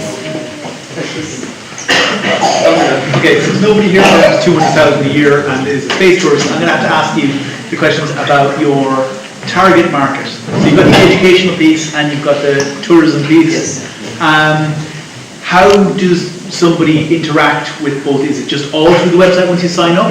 Or do you get tips of, if you want to do ice skating, do you get any educational tips about what you should wear when you go there? Okay, so for example, if I can go to our landing page here, okay, so our landing page here, when you go on the landing page, if you could just move a bit, you have the option to either build an itinerary, or you can go to the knowledge aspect. So for example, if a young student is visiting our website, everything can be accessed through the website, and they can know about the solar system. And when you're going to the Explore Now section, you can visit the itineraries, build itineraries for yourself, talking about what we will educate them while being on the trip. So for example, some health hazards, or what you should do or should not be doing. That would be done when people would be going to planets on the solar vehicles, on the space vehicles, and through the infotainment system we would give them information regarding what you need to do and what you don't need to do.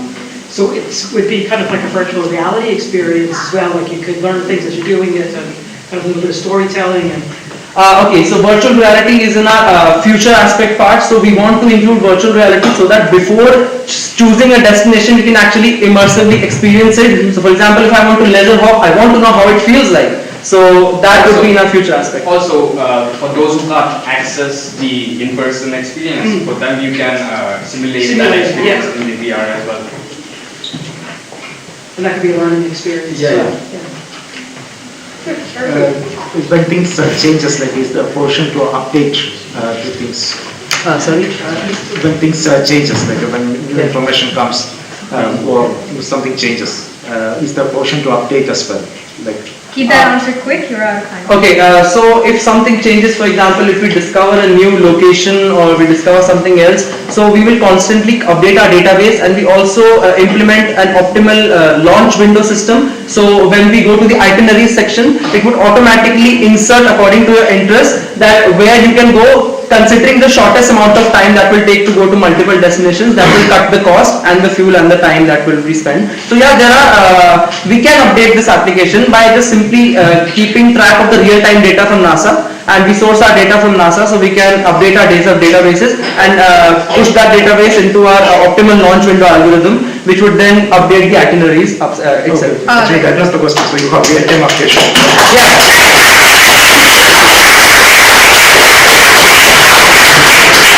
Thank you, V16.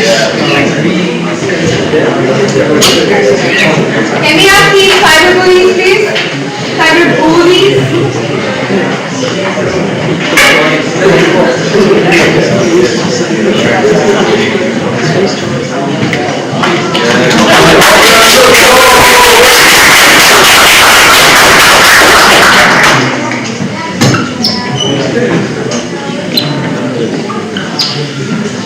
Alright, a very good evening to the judges and the audience. So, our team name are Cyber Bullies, and our challenge is an open marketplace, a marketplace for an open science project. And our solution is to create a web page that effectively match project owners and collaborators.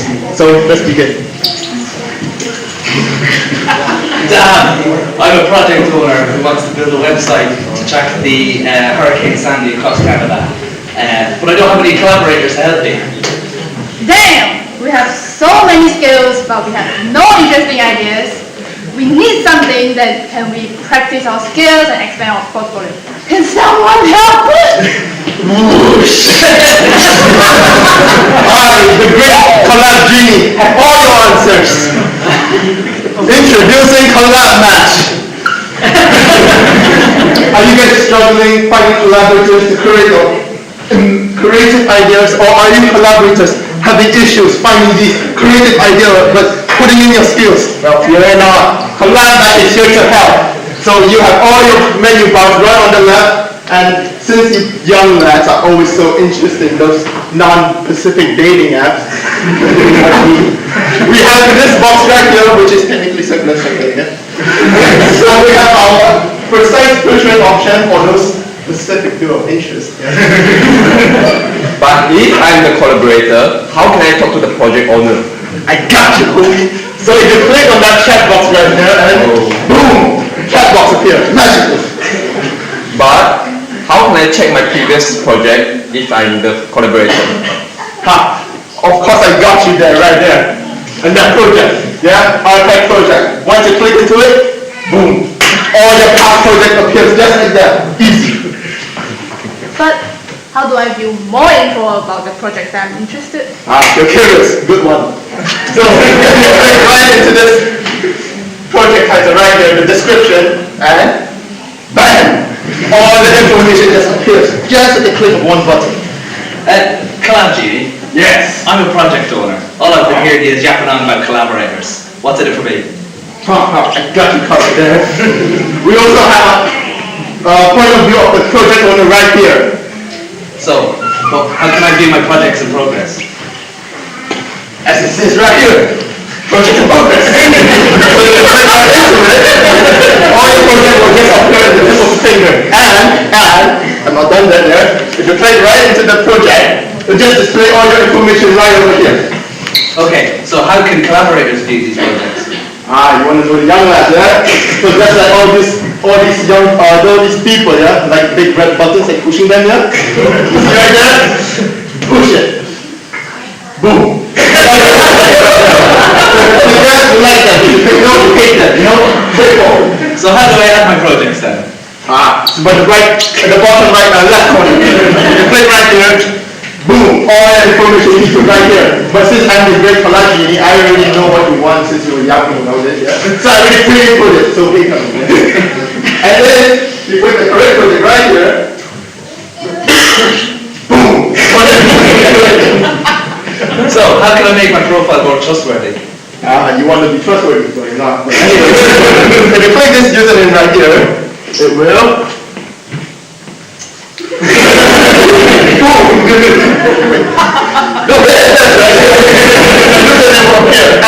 And if you want to edit your profile, you just click right at the top right corner there. Perfect. G, thanks. Genie, you're welcome, kid.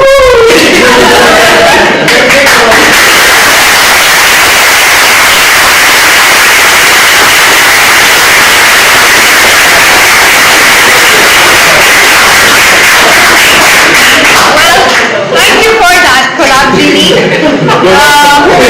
Judges, do you have any questions now? There was certainly a lot of movements. Like a magical.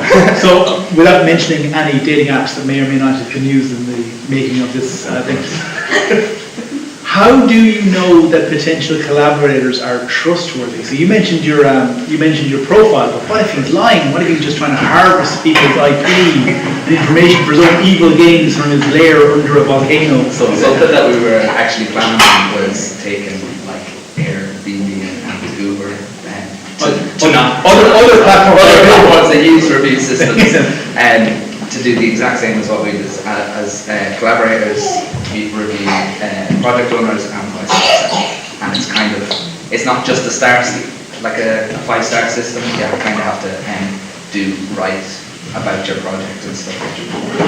So yeah. What's the tinfoil? Well, this is more like, we just want to make the play more exciting. So since our friendly guy Eugene, he's the odd one. He's the odd one. He's only one. Making sure he wasn't connected with the crowd during Maybe he could. Any more questions? We have enough time for one more question. Okay, I've got a question. I can see how it works when you've got lots of potential collaborators and lots of people with skills. How does it work when you're getting started? Like, how did Facebook work when it only had like one face in the book? Yeah, so one, because of the kind of open science sources that we've already been given from NASA's space apps, we kind of use that as kind of, look, everything's there, don't worry about it. But it also kind of raises awareness for people who don't, like, I'd never heard of open science whatsoever compared, like, and now that like there's something we tried to keep the design very, very easy to use so that people can kind of click through whether you're young and or kind of old and start, you know, not like that. We just want to make it simple so everyone is interested in it. So yeah, you know, if it's simple, easy, you know, you might go in. Very nice, guys.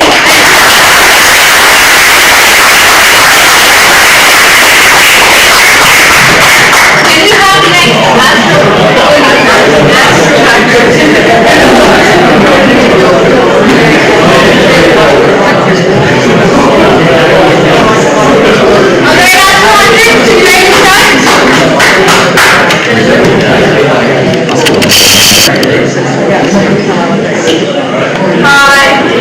Hello. Guys, can we have silence? Hi, so I'm Eva and this is James and our team is called Asha Hackers. We also have some team members in the audience and our project is called Beyond Pixels. So why did we choose the SAR Challenge? We thought of a project that would be a great way to bridge the gap between the digital and the physical world, and we also wanted to illustrate the significance of SAR sensors and their artistic potential.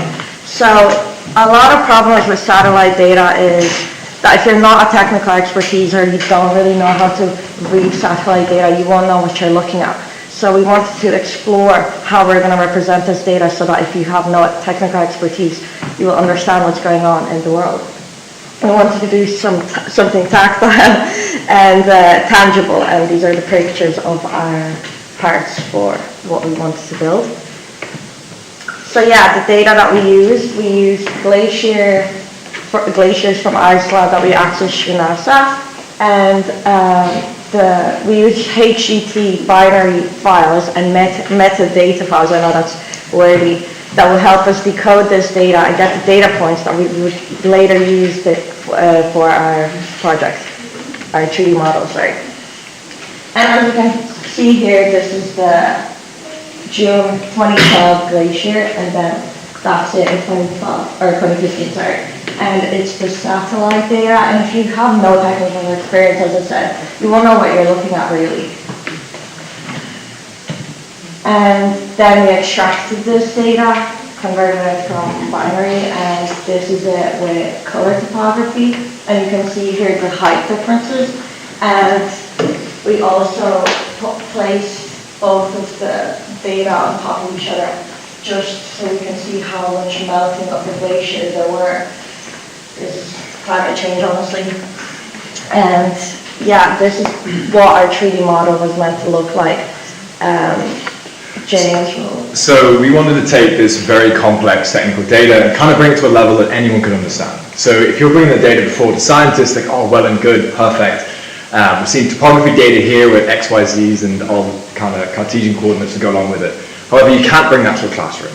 You can't bring it to, hey, we have some serious problems going on in the world here, and this is the impact we're actually seeing on them. Between 2012 and 2015, there was significant melting of these glaciers.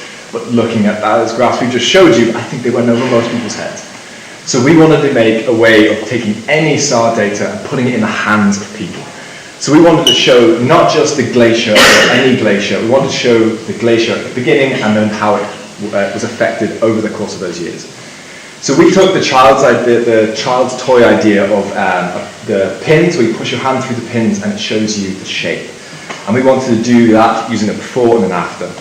We've got a prototype we showed earlier, but in a small scale, and with a larger one here of these like pogo pin type ideas, where we print out the initial topography in which is developed from the SAR data. We took the surface point cloud, developed it into 3D models, printed it, and we developed a mechanism through which we could take an initial, we could push a difference model through and make an after. So we have a full data flow there to try and bring that data all the way through. We had problems in the implementing of it, but it is all there. Any questions? Thank you very much.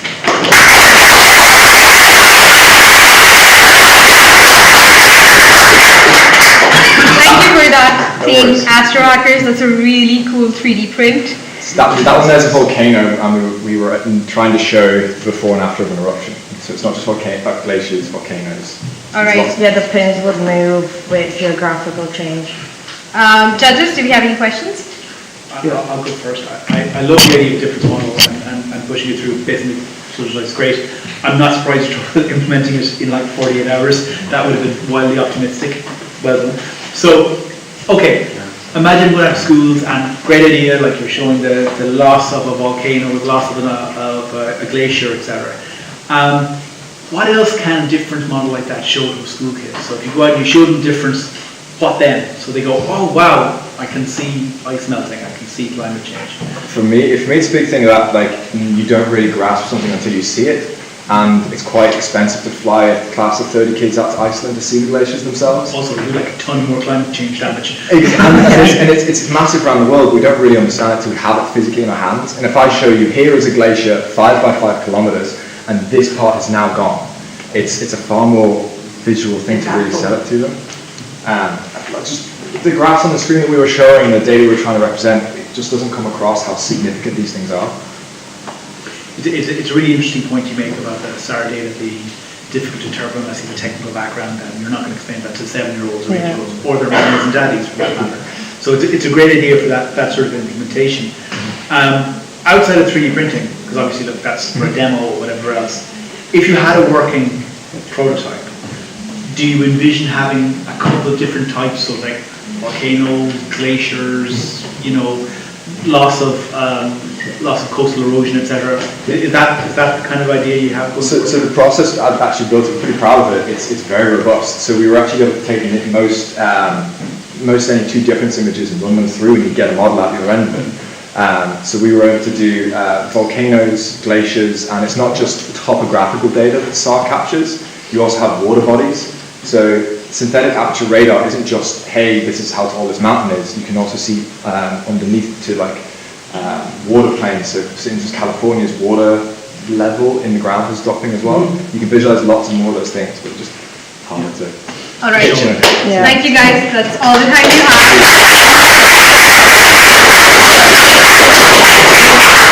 Can I ask please sound circle?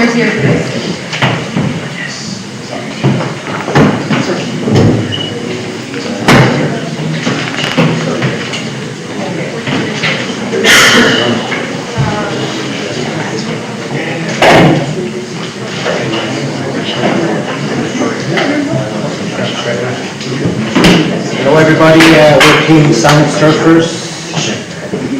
We're native here. We call it Athlone home.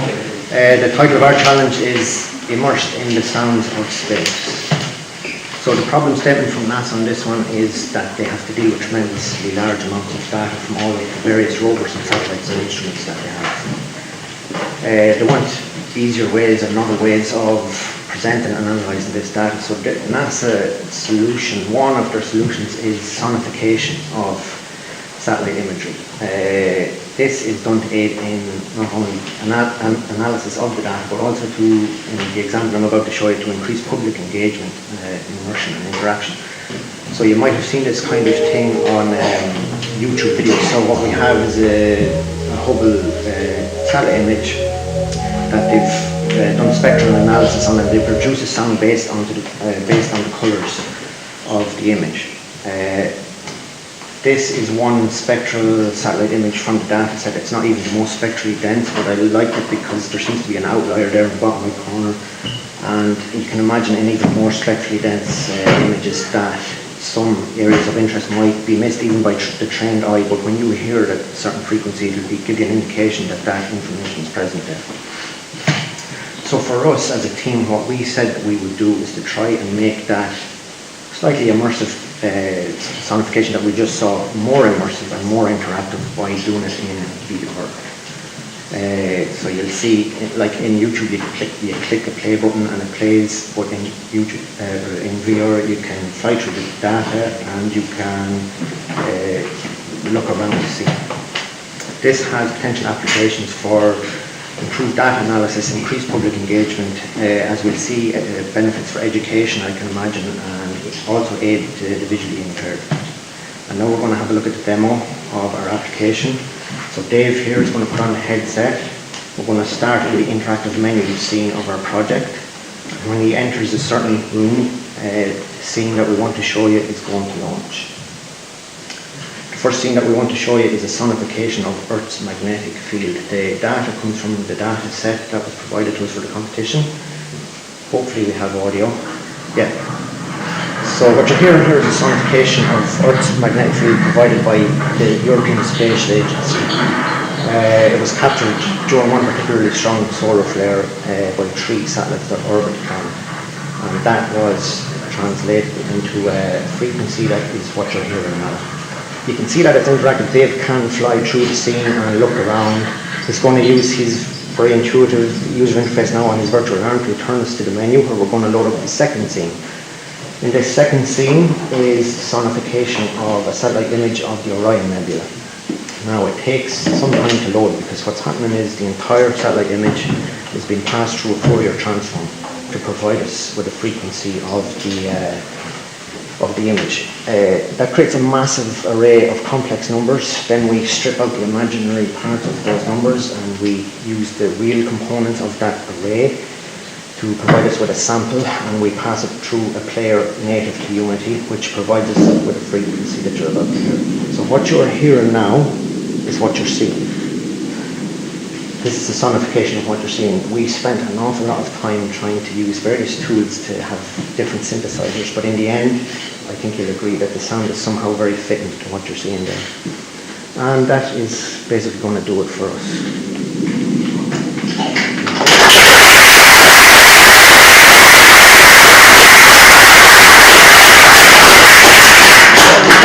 Thank you so much for that, Team Sound Surfers. Questions?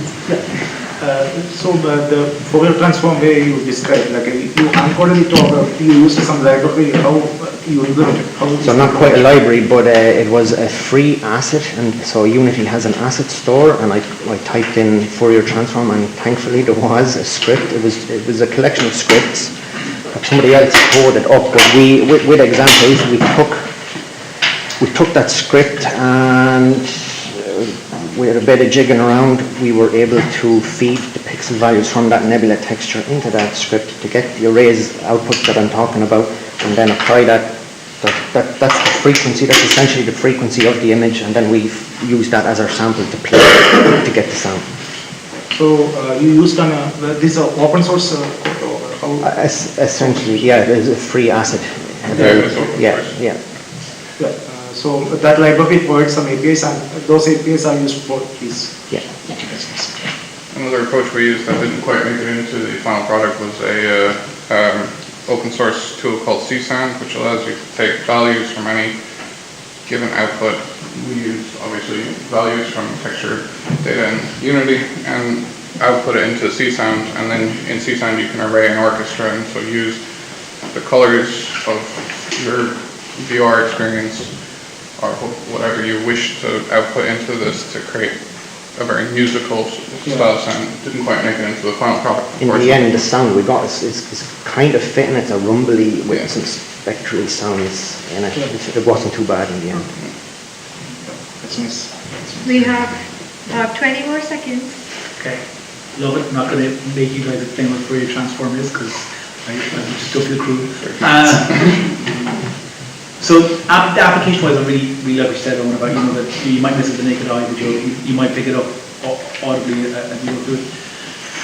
Could it also be used for educational purposes? Absolutely, that was in there too. Yes. So Be very quick with it. yeah, so yeah, absolutely.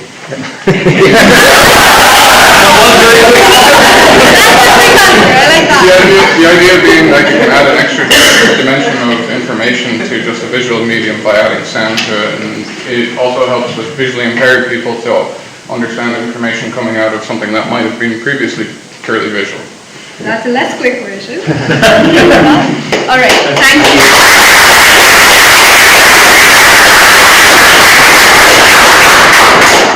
Can we have Team Fermi Paradox? Yes.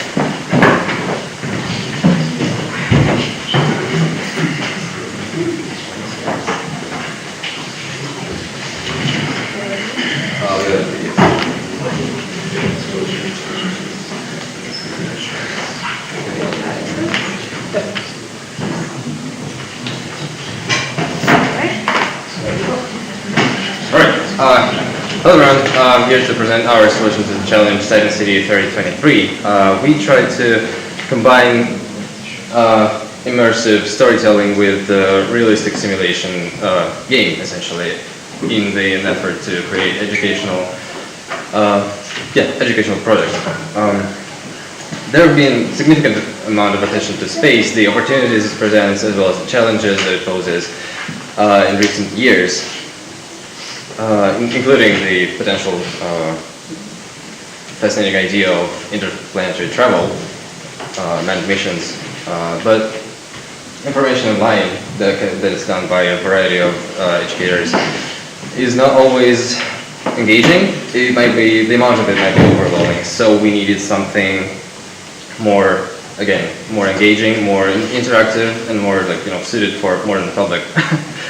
That is being video games. Another issue is that most space-themed games, and maybe most space-themed stories that we find, are very sci-fi based. These are unachievable fairy tale level. So we wanted to be as realistic as possible in order to portray astronauts as people having the same issues and needs that we have today, and to make this concept of space travel as tangible as possible. So we emphasize that the solution, the technologies exist right now, they're just not adapted to space. They might be too heavy, too bulky. So that will potentially inspire more people to engage, learn, and maybe make it for a living. We made a game using Godot. It's about resource management and base building.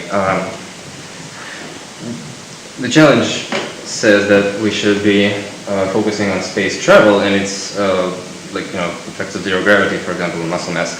But we decided to stick and focus on immediately after arrival, distant exoplanet scientific colony, and its daily business. Right. That's how the gameplay would look like. There is important learning concept actually in here also, which is fueled by in-game events and rewarded by in-game progress. The task of the player would be to manage resources, build buildings that generate more resources and consume others, and respond to in-game tasks, such as, we will discuss it later. The objective of the mission in there by the lore is to gather scientific data. After spending some time in the phase 1 base building, the in-game event called an expedition will trigger that will require some team to travel to a distant site and to gather some scientific data. For the player, that will pop up a educational media as a video or text or an image to study. After that, some time will pass, imitating the expeditions, like back and forth journey. After that, the player will be tested with a short quiz, multiple choice. After completion of the quiz, the player would get a reward that is necessary to progress to further and completed level. So we employ spaced repetition and active recall as well as long-term planning for the strategic nature of the game. There are many potential development, but if we focus on educational tasks, that would be like classroom made, which requires pre-reading instead of in-game reading.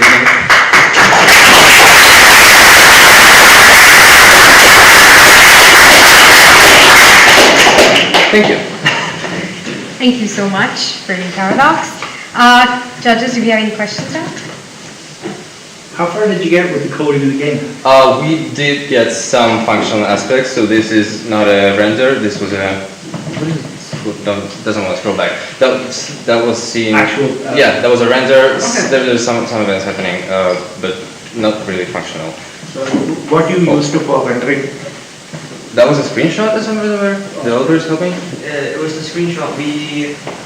It's just a game engine, so it's directly what the player would see.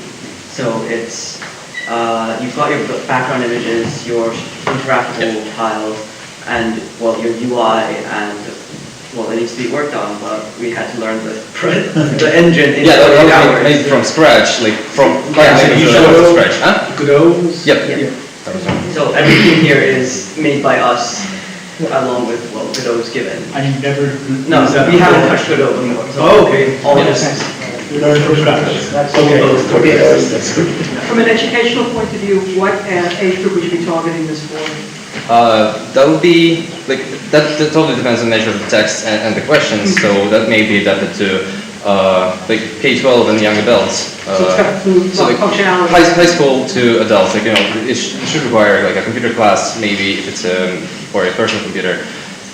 Okay, great. Yeah. Anything else? Thanks. Subscribe to our future Instagram. Maybe we'll include you in alpha test.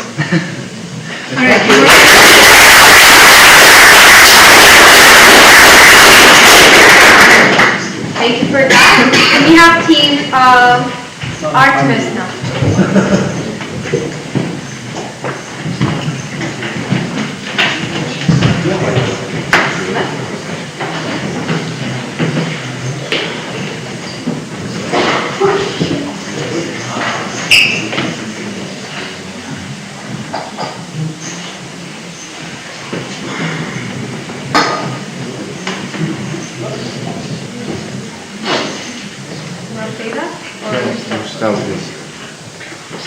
So, good day everyone. My name is Chukwu Debelwe Kachu, or you can call me Kachi, and Kennedy. So, today we're going to talk about the Artemis program. The name of our topic is the Artemis 2 and June. So, the Artemis program is a program by NASA. It's the only one that they concluded right now is the Artemis 1, where they took a space rocket to space, to the moon orbit on Man. So the next one is the Artemis 2. Okay, so the Artemis 2 is the second mission of the Artemis program that will send the first woman and the first man of color and also the first Canadian to the lunar space. So the Artemis 2 will go on a 15-day trip without landing on the moon. It's just going to orbit. So this is the flight plan of the Artemis 2. On the 11th day, as you can see, it's going to start returning. The green shows the outbound flight from Florida, and the blue shows the return flight. So do you know, on the moon, the recent discovery suggests that there's water ice on the moon, particularly in permanently shadowed regions near the lunar poles. This discovery has significant implications for future lunar exploration and potential resource utilization. Also, it has been seen that there is helium-3, although it's not very visible, but this is very useful as a potential future fuel source for nuclear fusion. So let's meet the crew. Now, Victor Glover, the one on top, as you can all see, he's going to be the first black man on the lunar exploration. Then one down, Rick Weissman, this is the commander. This is going to be the first woman, Christiana Koch. Then Jeremy Hansen is the Canadian man. He's also a mission specialist. So the Artemis crew is a diverse crew made up of Canadians, a woman, a person of color, and an American. Now this is a very, very important mission because just as we are trying to explore the lunar space, we are also trying to bring diversification and inclusiveness into NASA with this project. So now we aim to inspire a new generation of explorers, uncover new scientific discovery and economic benefits. It's also an avenue to promote world collaboration. Now, space exploration is something very important to the whole Earth. So it's something that can make different countries, the US, China, Japan, to come together to work. So the future of the Artemis program is not just about landing humans on the moon. It's also inspiring a new generation of space enthusiastic people, younger generations, to let them know that the space exploration is not just for specific people or specific age groups. Everyone is invited, everyone can be a part of it. When I was young, I used to stargaze and think that I never knew that one day I will be presenting in front of NASA. So now this program now, seeing that different diverse people, can let people know that they will always have a chance to be part of NASA and part of space exploration. Thank you.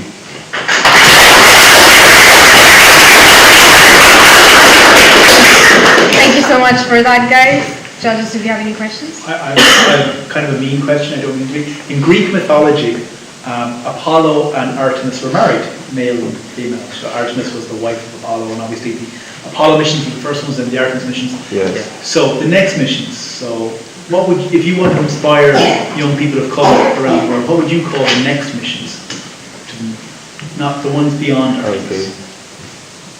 Okay. For that, I think it's going to be tough because you have to reference for the fast missions where you are the Apollo fast, then the Artemis, then maybe we could find like another name.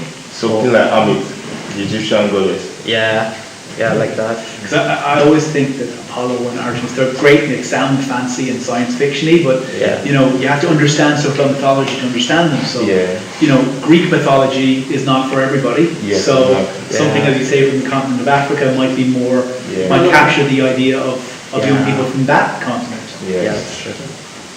Okay. I think we have enough time for another question, if there are any.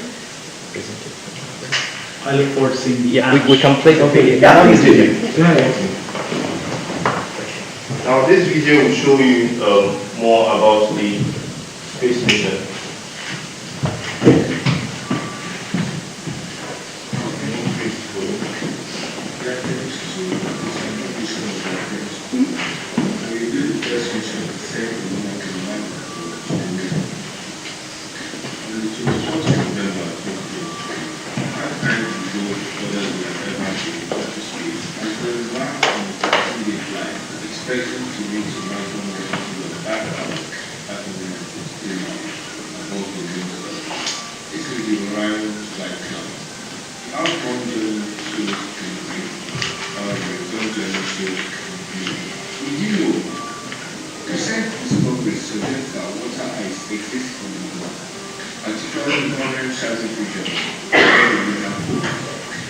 This discovery has significant implications for future children evacuation, potential research utilization. While not readily visible, the moon is also yet to contain deposits of radioactive potential future fuel source for nuclear fusion. Make the astronauts.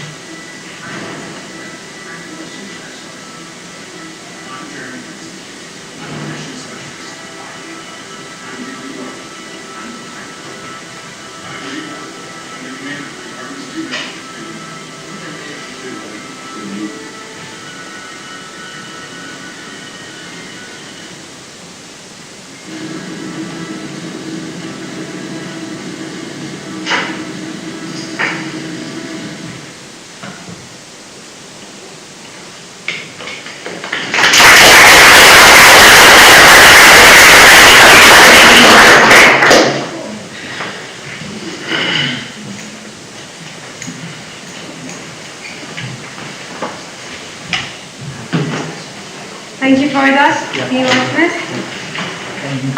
Can we have 50 shapes of files of grayscale? It's a long day.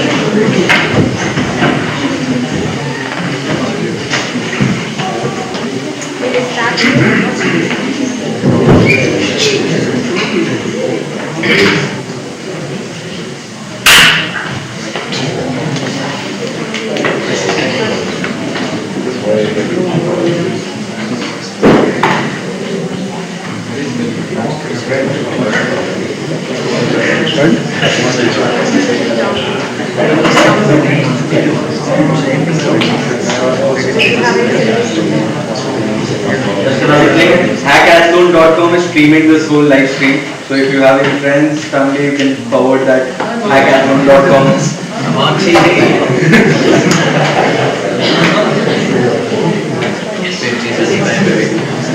So hi everyone. So before kicking off the final presentation of this event, I would like to start with a joke. So what do you think that why NASA break up with the moon? Any idea? Because it always leaks space. So I hope unlike NASA and moon, we will all stick together throughout the last presentation. So this is our challenge, Geo AI Reimagine transformation and diverse Earth science application using foundation models. So I myself is Iramashat and he is my teammate, Rupesh. So now now we came into a NASA challenge. Right now, why? Because in the sense because NASA they have very limited set of data sets. So those data set is like a very high quality like TF images, and now we need to do transfer learning and fine tuning, and as well as what is the easiest and possible way of doing a machine learning algorithm. So that's the main and biggest aim of this. So we want to use this space to classify and predict what's the density of a vegetation. Why? Because now this is the season where there's a high chance of global warming is there, and excess methane emissions, CO2 emissions, and etc. So this directly leads to the vegetation process. So when there is a high CO2 emissions, there is a very less vegetation. That vegetation in the sense when there is a lot of green lands is converted into deserts and etc. So now we're going to predict how this is going to happen and what is the potential causes of this and how we're going to transform and how we're going to visualize that. So this is our biggest data set. So it is from a NASA space Earth data set. So it contains a TF of images, and we have only 320 images. So these 320 images has a dimension of 330 cross 330 cross 12. So we generally have an image of 256 cross 256 cross 256, something like. So here we will be having a different channels. That's called 12 bands we have. Each and every band has their own set of high quality images. So biggest challenge is to how to deal with this set of images, and we have the satellite data which covers going to have less than 100 feet from the atmosphere. Yeah, from the ground. Sorry, yeah, it's from the ground, and we will be using this for entire USA and Alaska regions, and we'll be finding the vegetation purpose from 2019 to 2020. So we gonna break down architecture of the project. So important thing is data engineering, and next is vision engineering, and next is our algorithm. Okay. sorry about this, like I will explain it, it's not a big deal. So data engineering, so we have like a raw GOTF data is there. So basically this GOTF data we need to do and mask, and we need to convert this into like a normal set of images. These normal set of images which can't be like highly impossible to do it, and we use like masking strategies and like converting into CSVs and extractions of this, and we did like a exploratory data analysis, and from that we found like the image contains like a different set of bandwidths and everything. So we did like two set of algorithms here. So one is like a classification algorithm, is K-means algorithm, and one is like a vision transform algorithm. K-means algorithm, using the image, is going to divide what is shape and size and everything, and it's going to give and predict as what is the segmentation, what is the color is going to take happen and everything. So unlike this, that's like an algorithm called like a vision transformer. This is currently under training process. From yesterday night, like 2 o'clock, they released this model for training purposes, and it's currently under training. And what we have updated is like right now we have done with like a K-means algorithm, and we have successfully used it, and we can predict it, what's going to happen and how it's going to visualize it. So let me give you a small.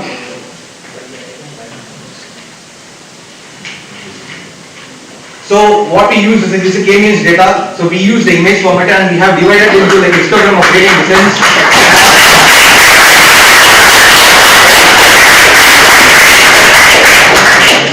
Yes, and that's the final output. That's the classification. So it's clustering. Okay. So my first question is, do you want to finish the sentence you wanted to say before you move further? So this is the histogram of images. So in each images, as I said, like 330 cross 330 cross 12, we're going to slice it. Once we get the slice it, we will be getting this histogram of images. And these images will tell us what is the color of that. Say for example, this is like a deciduous forest. So this deciduous forest, and once we did like clustering of this based on 3. Why we used 3 as a cluster? Because we have like green, heavy green is here, and white background is here, and other colors is there. How we found is what? We have the given data from the NASA Space Center. So we used that, and it's a simple method to do and cluster this. And we did like the clustering, and we got the differentiation. From this, we can find like how difference is like a previous image and a old image, a newer image. And from that, we can tell like how is the vegetation going to be impacted, and next and future. And since this is a time series data of like entire 1 year, we have like easily we can give predictions like exactly like sorry for taking long. So like this we can do a prediction, complete predictive analysis. And that's the second phase of this. Right now like we are fine tuning of like perfume model of NASA. They released like yesterday midnight at 2 o'clock. It's under training purposes. So these are like the entire pipeline of us. Yeah. We still have 30 seconds for another question, if it's quick. The difference between the unsupervised and supervised learning. So supervised learning, like we're going to give the feed data and everything. Like unsupervised, we're not going to give anything. Like it's going to like unlabeled data basically. So clustering is unsupervised learning, and like so what we're going to do is like called vision transformers. It's like self-supervised learning. Because the main challenge was to based on the limited data availability of labeled data. So how we can utilize the existing models to train the Prithvi, fine-tune the model. And vision transformer is like a large language model. So if you give information, it automatically senses everything, and it's going to predict and give you everything.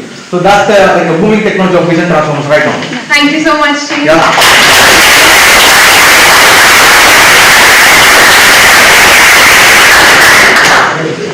Alright, the next two teams that we have are online. I'm just going to join them in now.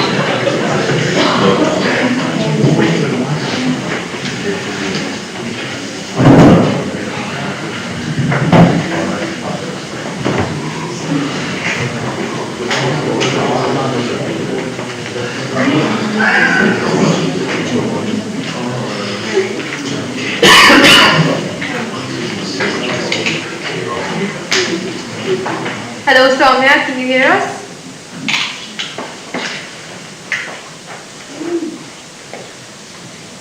You're on mute. You're on mute.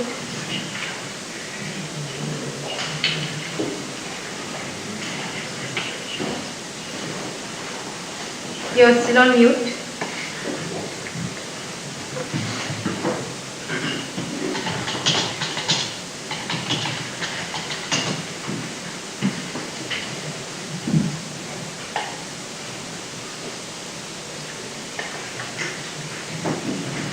Can you hear me?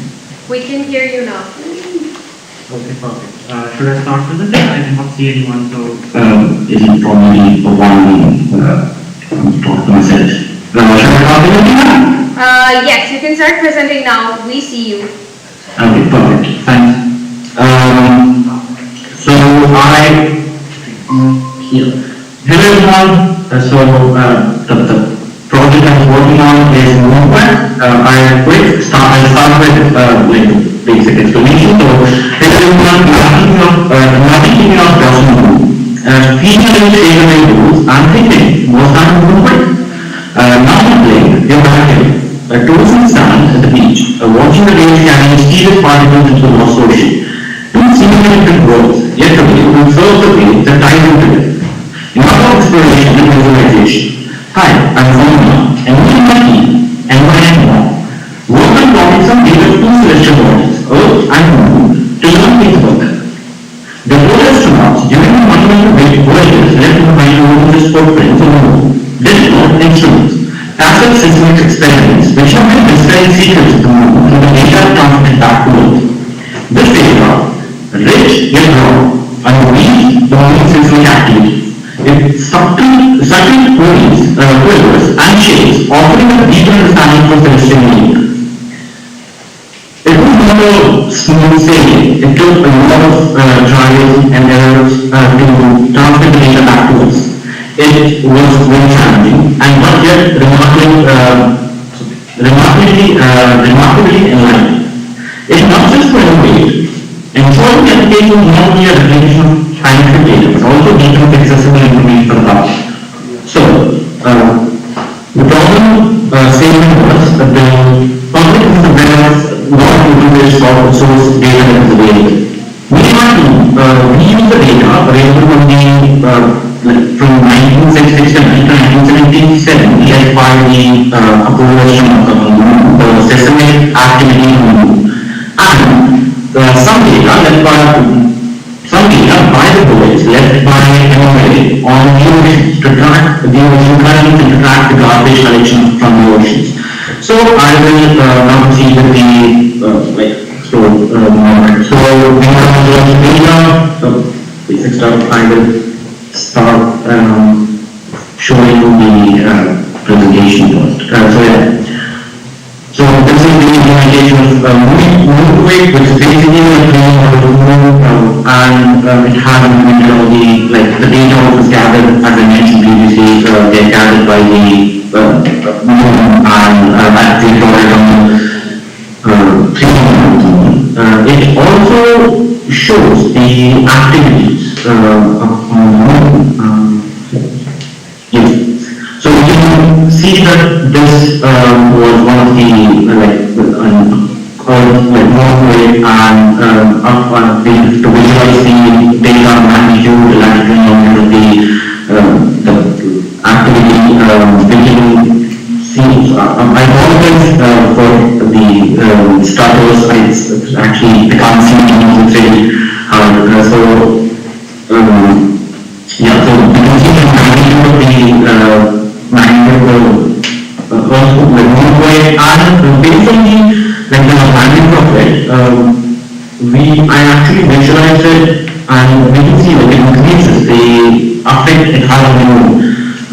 It increases on while visualizing it. I also implemented so perfect, but just a simple version of solidification, where you have to upload a file, and for my implementation, I have downloaded the digital Moon, and I hope you can hear it too. I will play when we this, it is basically converts the data. It based on the first based on the convert images into black and white, takes out the colors from images, normalizes data, and then basically turns it into sound. This is the Moon implementation project. I also have 3 more vectors. So I'll first explain what these are. These were some thousands of directors led by So this was led by anyway on which track the information and to track whether the garbage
Can you hear us, Soumya? Can you hear us? Oh, perfect. So your time was up. I wonder if we have time for a very short question. Sorry?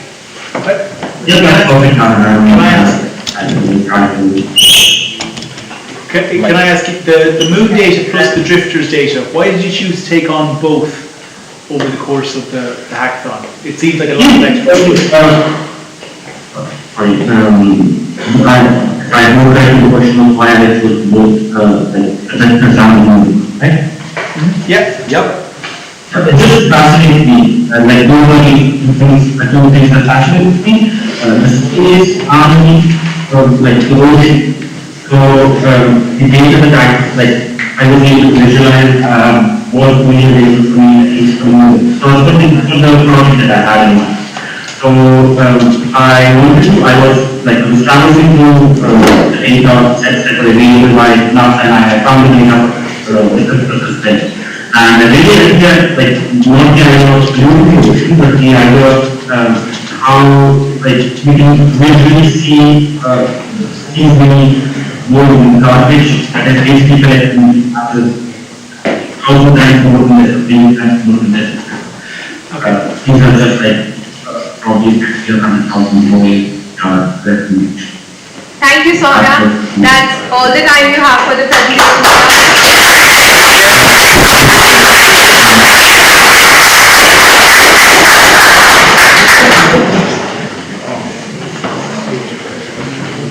Now we have the final presentation by another online team.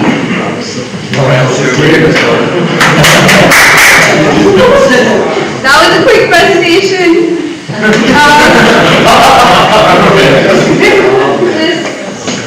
We're making sure they're still surviving.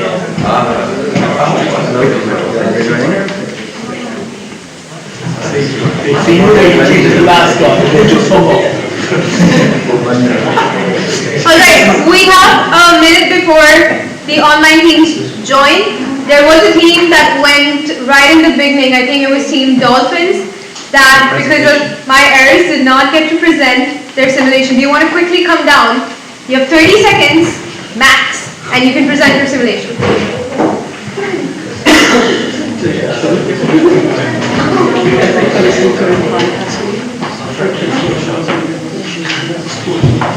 You can guys come here to use this.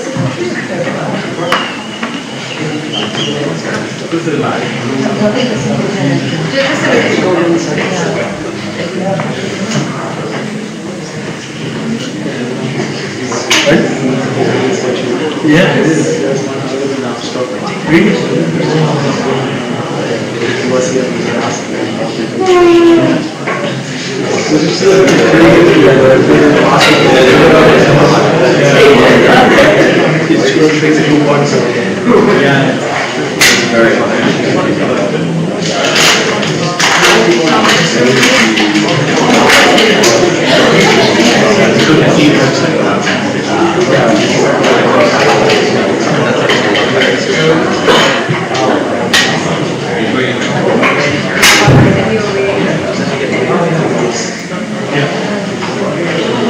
Apologies, like we can show our product.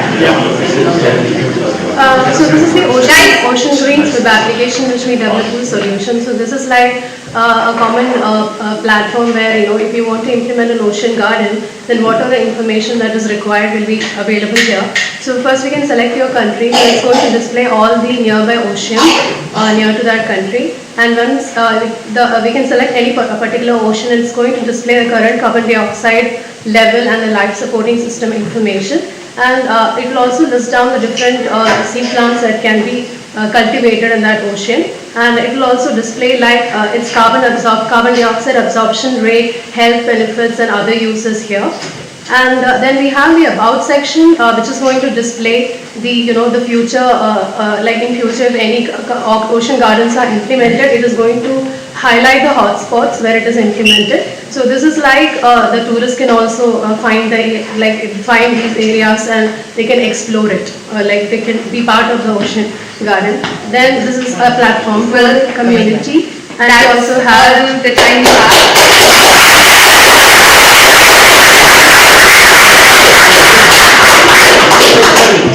Just to be clear, that was Team Dolphins. They went on initially, but did not have the chance to present their simulation because it was on a PDF format. Thank you. Very good, thank you.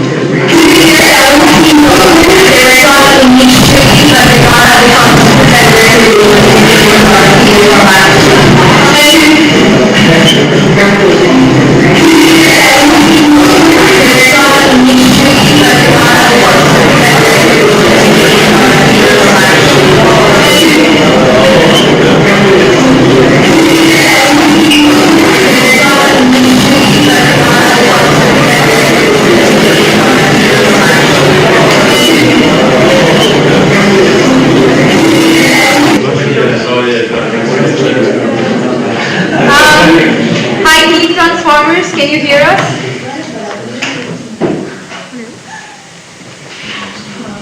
We cannot hear you.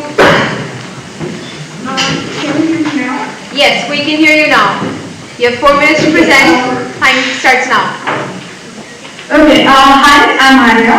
I'm a student. I have made a project for Terraforming. I hope you are having a great time and I hope you are ready for the journey. So,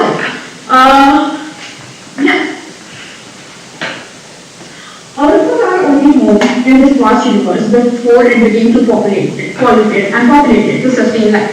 Smaller animals were the first to try to migrate far away, but there wasn't anywhere to go.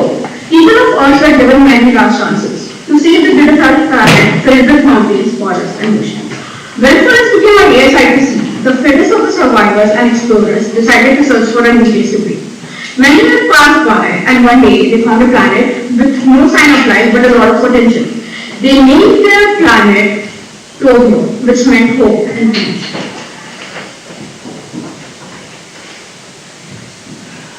Tokyo was a beautiful planet with rings and beautiful moon, but nothing compared to the majestic Earth. However, this time people of Earth were determined to make their new home a better place. They entrusted all their hope to Dr. Green, an environmental scientist dedicated to reviving the new planet. Dr. Green, with the help of his companion Eva, decided to go on an adventure. Their path is filled with puzzles, unique environmental challenges, scientific explorations, and ethical decisions.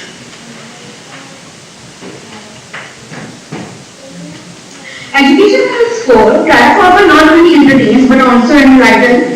It's designed for people to foster problem-solving skills and to educate players about the importance of conservation and sustainable living. By transforming abstract environment concepts into tangible tasks and the real-world scenario, the game bridges the gap between the education and new environment. We have made this project with mental education goal in mind. First, understanding environmental science concepts. The game introduces players to vital information like pollution, deforestation, climate changes, conservation, and sustainability. Promoting sustainability practices through task-based recycling, cleaning polluted areas, and conserving resources. The game teaches the importance of sustainable living. Players learn how small actions can make big changes in the environment. Fostering problem-solving skills. The intricate puzzles and decision-making challenges in the game require critical thinking and problem-solving skills. One of the major aspects of our game is our companion Ava. Ava is a robot which follows us throughout the game and helps us in challenges. To make it more realistic, we have introduced gravity. You can turn on and off the gravity. By using that, when the gravity is on, you can jump on the surface, and if you fall down, you will be respawned in the surface. If the gravity is off, you are free to explore anywhere you want. We have tried to introduce a lot of 3D models to help you create a realistic experience. We have also used a multitude of, we have also introduced different lighting models to have a more realistic experience. So, how do we play this game? To move the tree, you use your keyboard, including walking or jumping or flying. To call Ava to come towards you, you press F. To interact with an object, you press P to pick the object. You can jump using the space bar. Your challenge is to solve puzzles related, for example, we have maze, and if you are on the right way, you will find biodegradable things like fruits. If you are on the wrong way, you will find crumbs, which you can collect for extra points. So, if possible, I would like to show you a small demo. So, this is a game that starts with a cube which has a how to play. So, this is our environment. Right now, gravity is on, so we are on the surface, we can jump, and by jumping, thank you, Arya, that's all the time we have for you. I'll just do this. We have our satellite.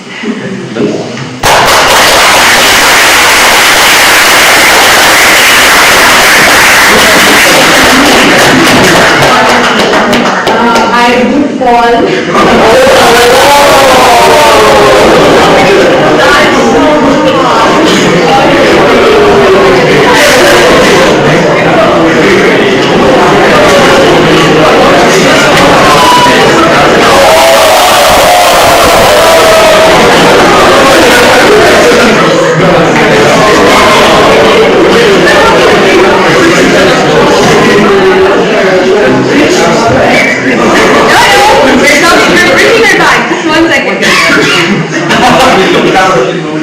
Arya, can you hear us? Once again, Arya, can you hear us? You're on mute, by the way. Can you please unmute yourself? Arya, can you unmute yourself? I think she's joined back. She might have had some technical issues there.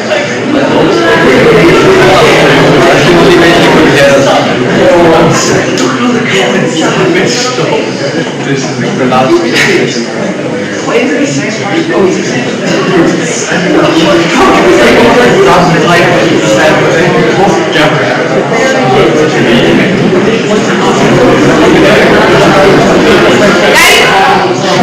Audio back. Arya, that's all the time you had for your presentation. That was 4 minutes. We have 2 minutes still for judges' questions. Judges' questions?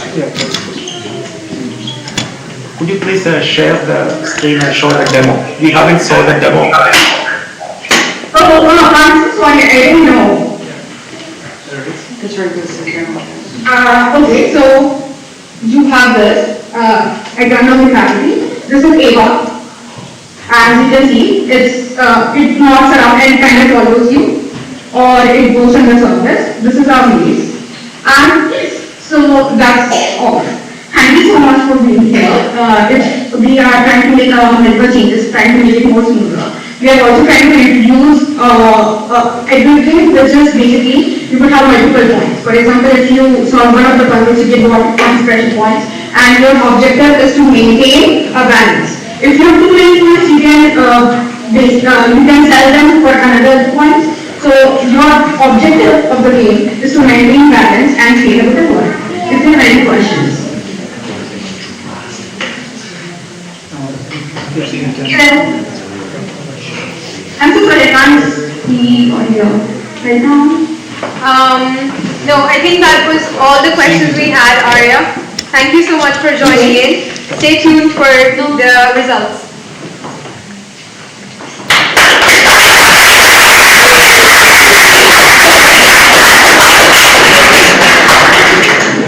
Well, that was tough. Alright, thank you so much everyone for all the presentations. We're going to give some time to the judges now for the tough work, and so that they can make the decision. Join us back. Stay around here, don't get lost. We should be back within 30 minutes.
In front of this? Class? Yes. Yeah. From the presentation and then, yeah, the class. Also, you will be able to take a photograph in this one. Oh, well, I mean, either or really, because that one's... I mean, you know better. Yeah. Please suggest. Yeah. Well, do you want the hack Athlone in, like, view? Anything. I mean, let's take both. Yeah. Obviously, we'll take both. Yeah, we can do both, yeah. Yeah. Come here first.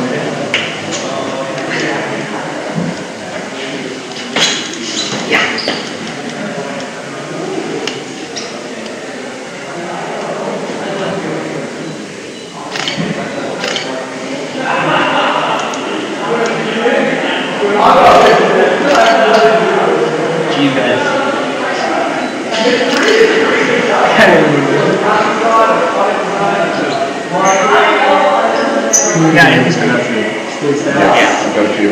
And then, do you want that one also?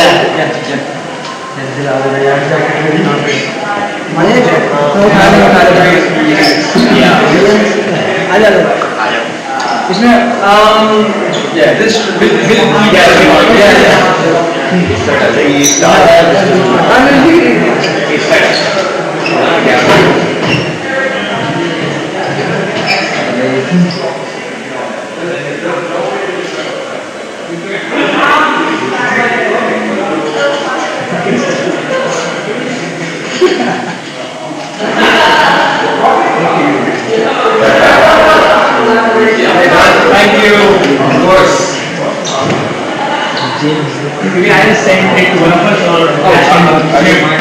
That's awesome.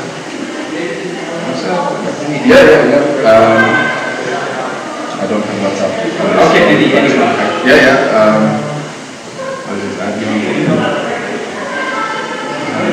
Do pictures send them home? I have WhatsApp, just not on this phone. I've got it. Okay.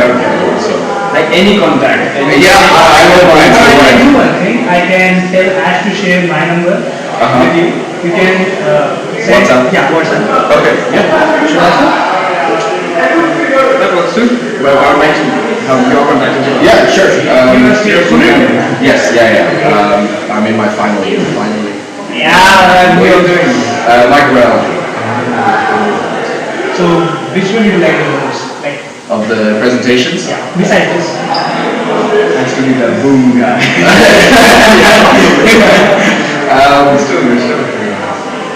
Yeah, for the presentations, I mean, you gotta go with the ones where there's life in the presentations. So yeah, the boom guy. Yeah, but a lot of people take it seriously. The presentation was the checklist you did. Virtual reality one was cool, yeah. And then the guy that was on the laptop day where he picked the can't remember much about number they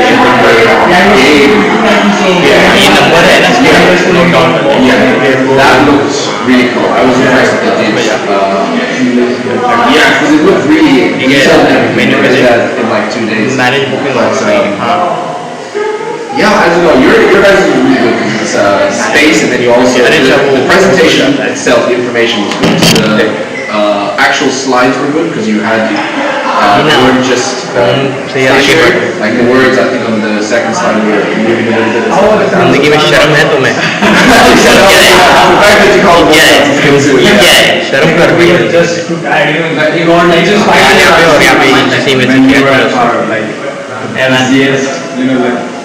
all our freight cases were down. Yeah. Why do that? I think the funny photos were the best ones. Like, can you show it to me? The bald guy with mustache. Yeah. Also, they had funny ones. The girl, she was eating pizza. Actually, I had heard that people are actually doing that, so why not? Yeah.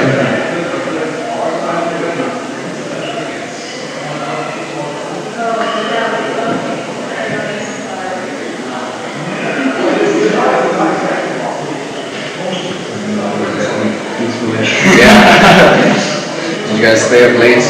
What? We stayed up like 6 hours. Maybe in total. Yeah, around 6 hours. Total? 6 total in 3 days.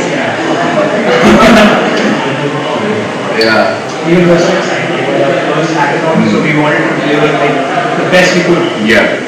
And I think so. Yeah. We just met our expectations. We were satisfied with what we did. Yeah. Rest of that is. See. All the best. Okay, then all the rest of you. Likewise. You want to compete? Yes. Yeah. That's a great feeling.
I've got an idea. So, there's three of us. First, second, third. Yeah, and that's first. Can you say half this? Yeah. So, we just said. Yeah, you can see the card, but do not work on the first. Then on the second, and then the third. So that way, each of us.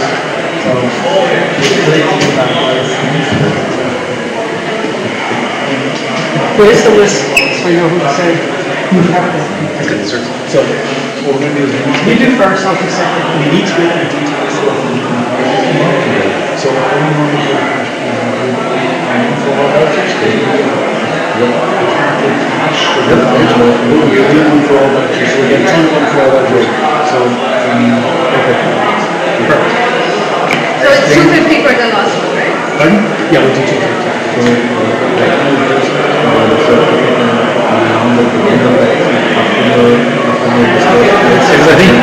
I think it's a bit shit to announce a third place and not give them something. And then I'll get to everything on Tuesday, and I'll send the final list, and then I'll send the pictures and everything like that.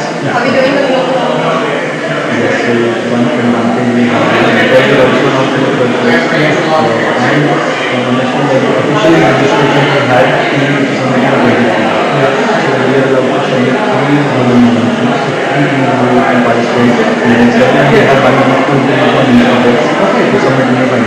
Awesome. That's great. So no pressure for that. Will I go and try to crowd people back inside? We'll manage that. You sure? Just as soon as I get this working. I still have to say, I feel so underdressed. Yeah, I mean, like. Honestly, even I do, and I'm usually. Yeah, but I've got suits upstairs in my office, and I was kind of half tempted to, when I seen you, like, I'm gonna go upstairs and change. Actually, I don't know how the situation was. Yeah, Multiple suits. You ever see Sean's pictures when it's always the blue check jacket? Yeah. Oh, that's So it's a code. I've got a PhD graduation gown up there. I've got everything and anything you need for when you're required to dean. You know, sort of, what do I need? I need a suit. And with sweatshirts and t-shirts. Yeah, everything. Actually, I rarely wear this kind of stuff. Because usually I go like this. You see that t-shirt or something. Yeah. See, I'm the opposite. I've got to dress like that 5 days a week. So at the weekends, I'm like definitely like this. So that's like all week. I mean, I hate wearing suits. Yeah. Because I'm a polymer engineer by training. So I like rolling up my sleeves, and I don't like. But this job means I got to wear a suit all the time. Yeah. So I was like, no, I'm not wearing a suit today. I'm gonna wear a shirt. Get the white white ones are really nice. When I came here, I got embraced. Only me. I put it this way. I thought like maybe I should wear a suit on like Friday night to open the thing, but I think by Sunday you guys are going to be in, pretty rough shape. I thought I'm going to be okay with t-shirts. No, if I didn't go back home last night, I would have been in pretty rough shape. So you got a bus back to So Friday I came here at like 5-ish. Yeah. No, I came at 2. Okay. You were here in the afternoon, yeah. I was here in the afternoon, and so I didn't want to take a bus back that night, so I slept over. Then tomorrow I was here, and tomorrow at 7:30 I took a bus back, reached home at 10:30. That sucks. And then left home at 6 in the morning. 6:30 in the morning. Is there a direct bus from the south side? No, like From Cabra? From not Cabra. You'd have had to go into town? Buses. Yeah. So you go into town, get on the bus in the Keys? Or Yes. Yeah. I took the bus from the Keys and then there. Because anytime my car breaks down, I got to get the bus from the Keys. And I hate that because I like that. I got to get a bus to the bus to get in it. Yeah, it sucks. Well, I can always pick you up. It would mean you would be like longer getting from your house. I'd meet you to at my Lizzie house. Valley. Oh, that's true. There is a shirt here for you. I'm just trying to see the sizes. What size would you prefer? You need to stitch 2 or 3 of them together to fit me. No, I think a large would go well for you. I'm wearing a medium. I like your optimism. My better half will always tell me, Sean, you're extra large. Stop wearing. Listen. I'll put it on for the. Large is all I have here. Yeah. We're getting Definitely a little snug. Yeah, that's nice. I mean, it fits. Actually, it looks good. Oh, you were a pro at inventing shit. Right? Like she looked at me in the eye there. She lied, but she looked like she was telling the truth. meant it, yeah. She did. She actually managed to convince herself it was the truth. Yeah, I think that's a little too snug for me to present prizes in. So I'm gonna default to my nerdy Star Wars. No, it actually looks good. WD-40 t-shirt. Not naked, Sean. No. I walked in at the right time. You like, stop, Sean. You're doing something inappropriate again. Got it? Do we? I'm just So, I'm just going to say, oh no, I can actually get there. It's not here.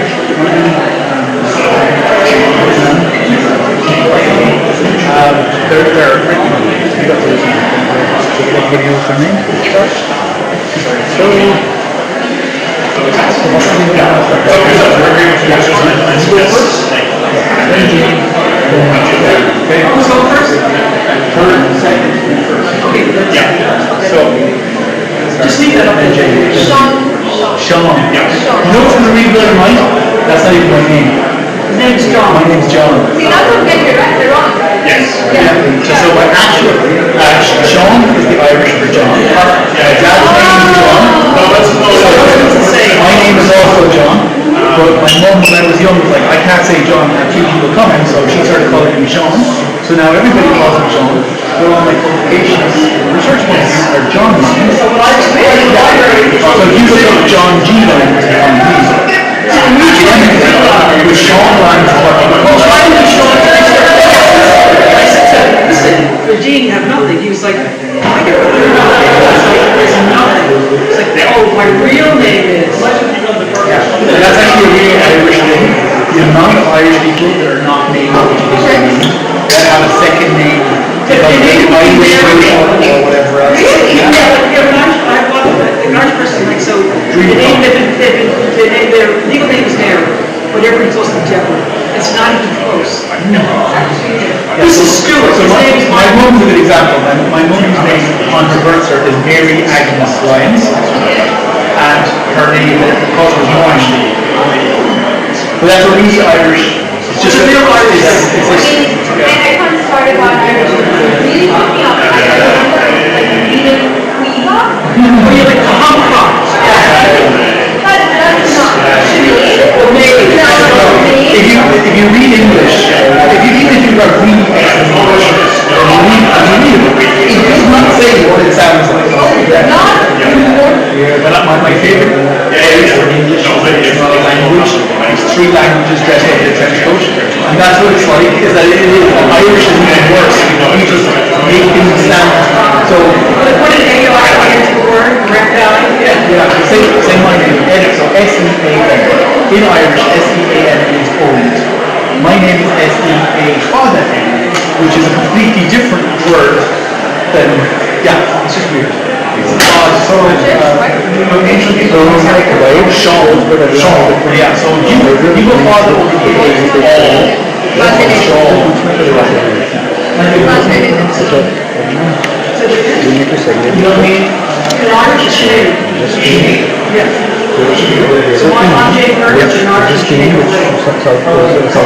Yeah, also that, so, you can get them first, because they're the third team, so you can go third and second and first, rather than first one.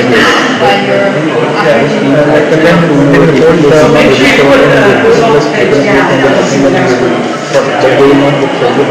Yeah, that's right. Yeah, that's right.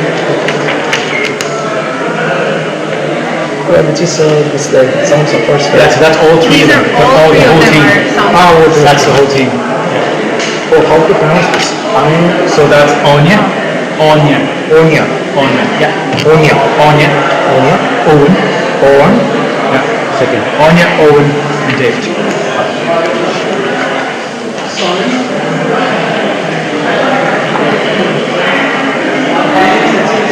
But I think just call up the team and give it. I don't think you need to call it. Yep. Call up the team. Yep, I'd say that. So I can call it. Yeah, just call the team. So you want, you've got, I would think, I've got fire, and you've got fire. Yeah, and so because I'm just going to say that when we took, when you guys told us we picked the new player, let's get a dance that.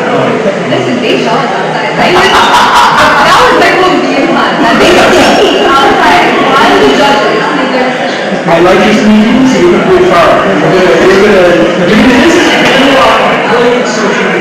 Yes.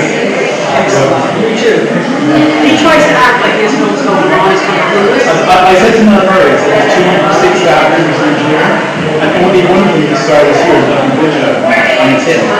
So, you know, he's been working for 30 years. So he extracted, I don't know how many grabs, and he's also, as I said to you during the week, I said to 2 staff members, the only staff member in my entire history of the team who's got me to walk to a bank machine and hand him cash. I was going to No, to be fair, I've talked to discussions about this with Tahir, about over the month as well.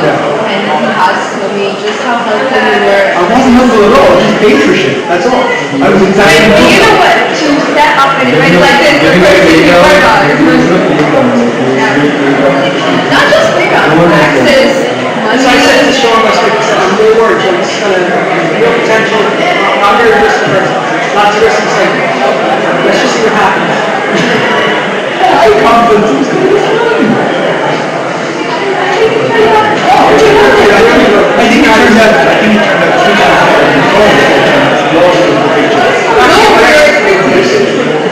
again, burn the building down. Okay, I was like, if I come down here and like there's still a place I can teach students on Monday morning, like, oh yes. So, Yes, we should go there. Alright, balls in your court. this is like this.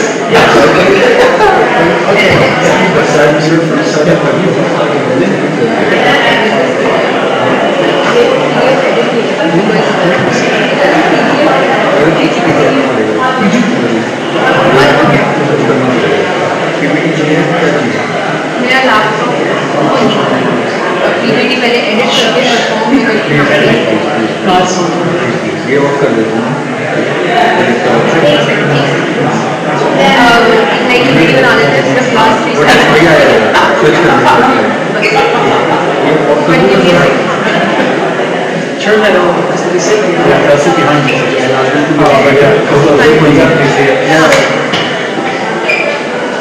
Can I get this? Thank you so much.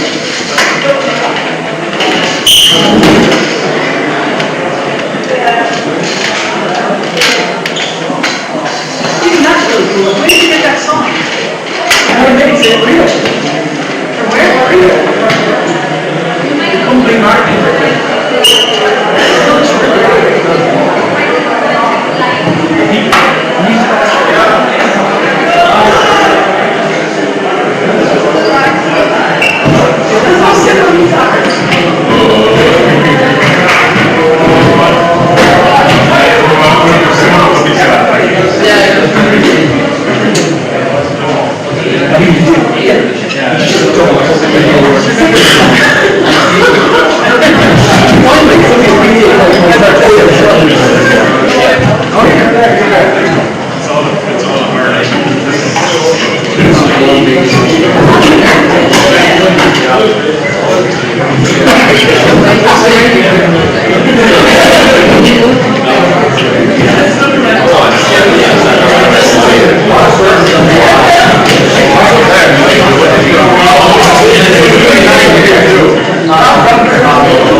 other on live stream. Yeah, they're very much in here in spirit. Okay, moment of truth. Oh no.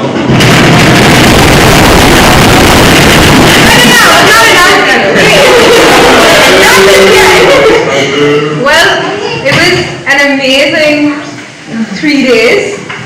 You know, we've had teams right on from like creating journeys, planning journeys on how to go to different parts of space, and having a genie in,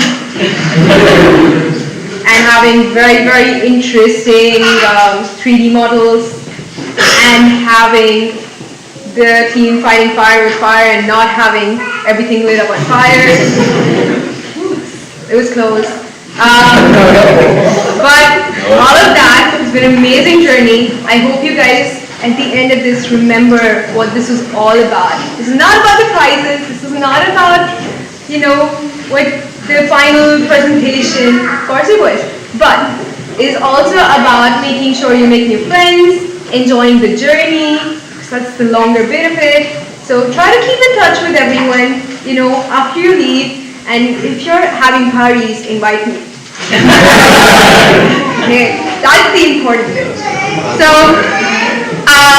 just before we start announcing our prizes and who the lucky teams were, and getting to know who the unlucky teams were, we're gonna bring our judges in just for some final remarks, just to get to know what you guys felt about, you know, the last 2-3 hours.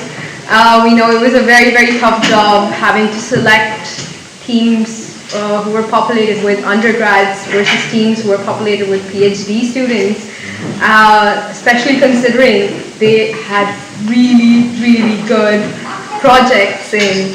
I'd like to call Sean. I think I did it right this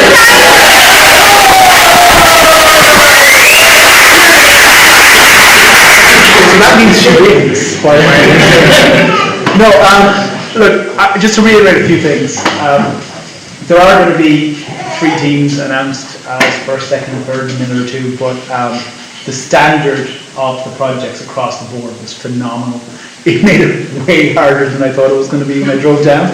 So when I came down, I think that's going to be easy, but it was really, really difficult. The standard was amazing. Genuinely, the variety, the differences, the approaches, and the obvious use of teamwork was just brilliant. And if you take absolutely nothing from the weekend except the fact that in 48 hours, a couple of people with fueled by pizza, caffeine, and sleep deprivation can do amazing stuff, you should take that.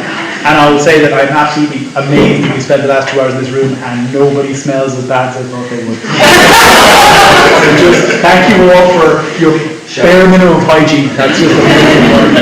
No, genuinely guys, I've been so impressed, and the quality of the presentations, the variety of the presentations, the differences.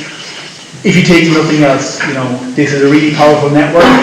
Do keep in touch with each other. Do try to work together. You're the future of engineering in the world. Genuinely, I really do believe that. So you need to kind of use that. Use the network, use the connections you've got today, because that's really important. And try to learn from the different presentations today, because, you know, there was so much variety that you can all learn something from the other teams as well. You know, and that's probably how to deal with sleep deprivation and other things. And you know, the fact that, you know, kelp stains your shirts if you eat it. Really important things to learn that wasn't mentioned in the presentation.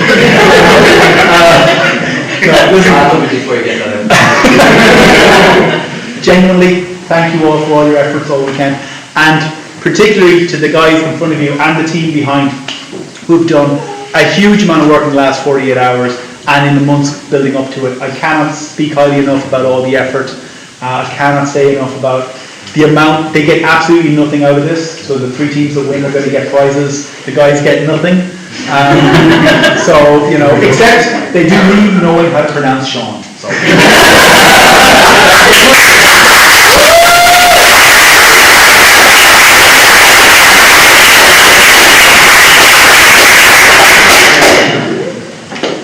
I'd like to invite Anish for final remarks as well. All the projects were quite impressive. It was a very hard job to decide which one is the best one. Like I would say, there were many good projects. You guys can keep continuing working on those projects. There are a lot of industrial background in those projects. Keep working on your projects. Many projects are there. I cannot tell everything here. Keep working. Continue working and put effort on it. Many guys did a lot of work in taking data from backend, get a lot of this data visualization works, worked multiple things on models in a very short span of time. You guys have a lot of future. Keep continue your projects, whatever you are doing. Yeah. So anyway, we need to pick some guys. That's our job, even though we don't like it. So I will announce the third prize. Not yet. We'll wait for her remarks first, and then we'll call you back.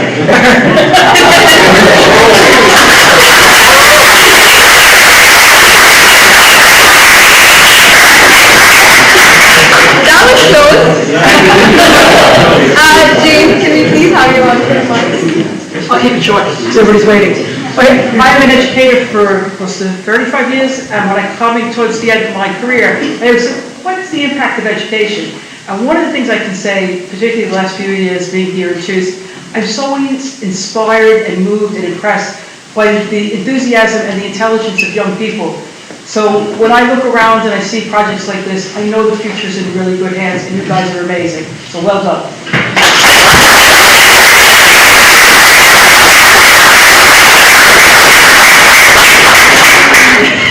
Well, now. What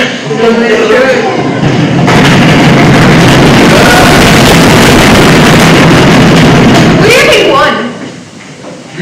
No, you guys think won. No, you're not. Anish, can we please have you on to announce the third prize winners? These winners would be receiving a €250 prize. So the third prize goes to sound sufferers.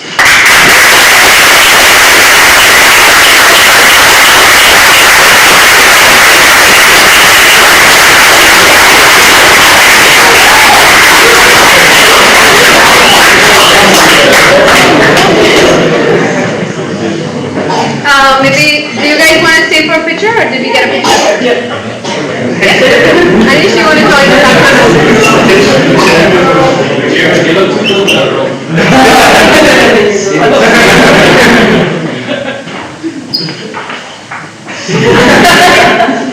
All right. You guys also get a global nomination. So.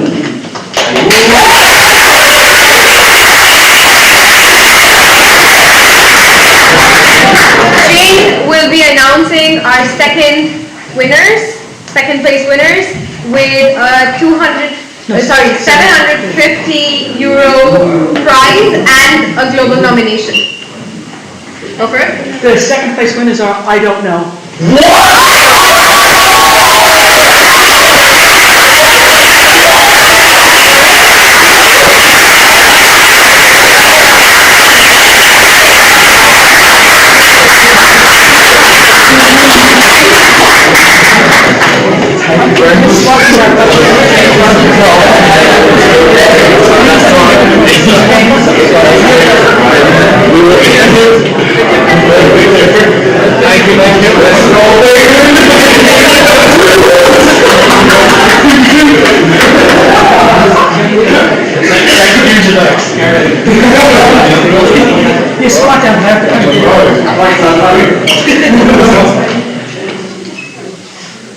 Well done, guys.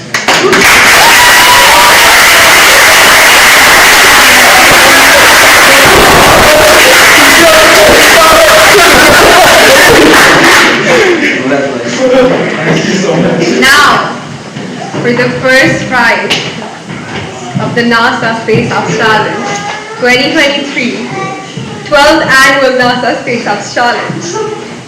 Any guesses? Fire versus fire. More guesses? The geographic one, I like that one. You know, the very copies that they got second.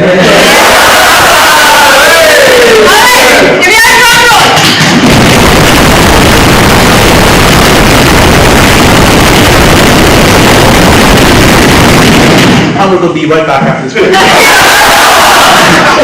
Okay, so the winners and the top prize and the global nomination and the cash goes to Fighting Fire with Fire.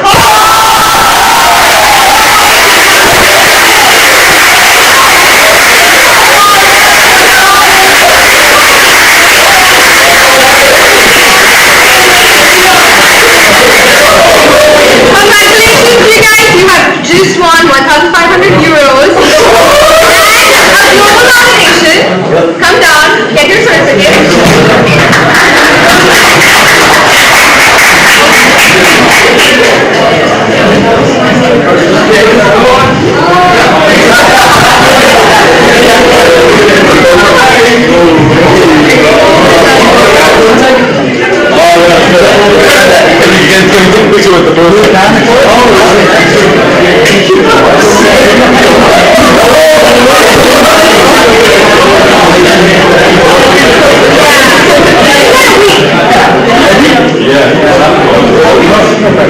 Alright, pictures?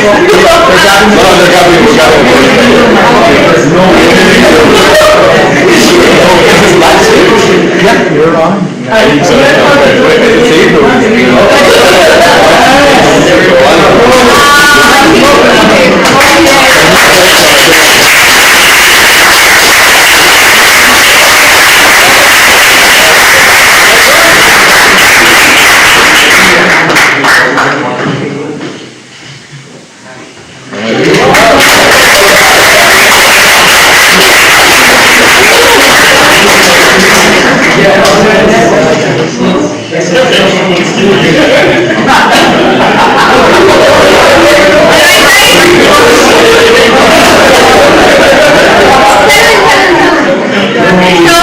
we're now coming to the closing of the 12th annual. You get the gist. Well, it was really nice. Sahir has some closing remarks. Okay, I just told her I don't want to speak because I really feel bad for all the other projects, but I don't because you got some experience definitely out of it. I was sort of there in the night.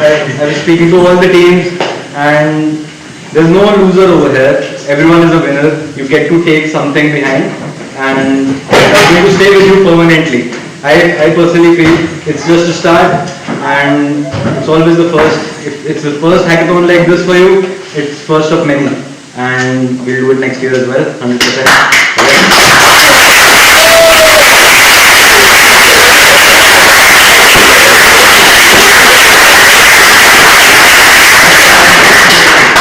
That's it? Yeah. One other thing. Yep. Perfect.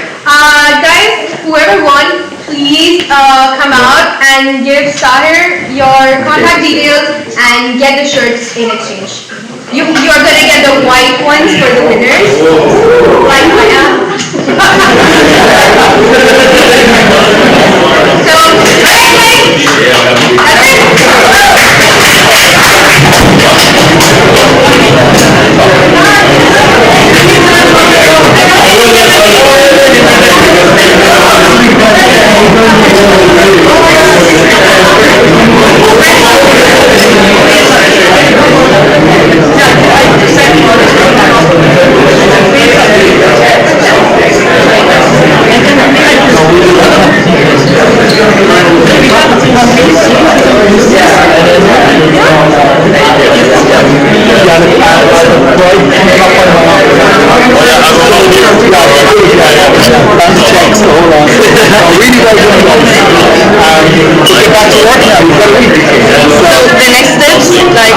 So,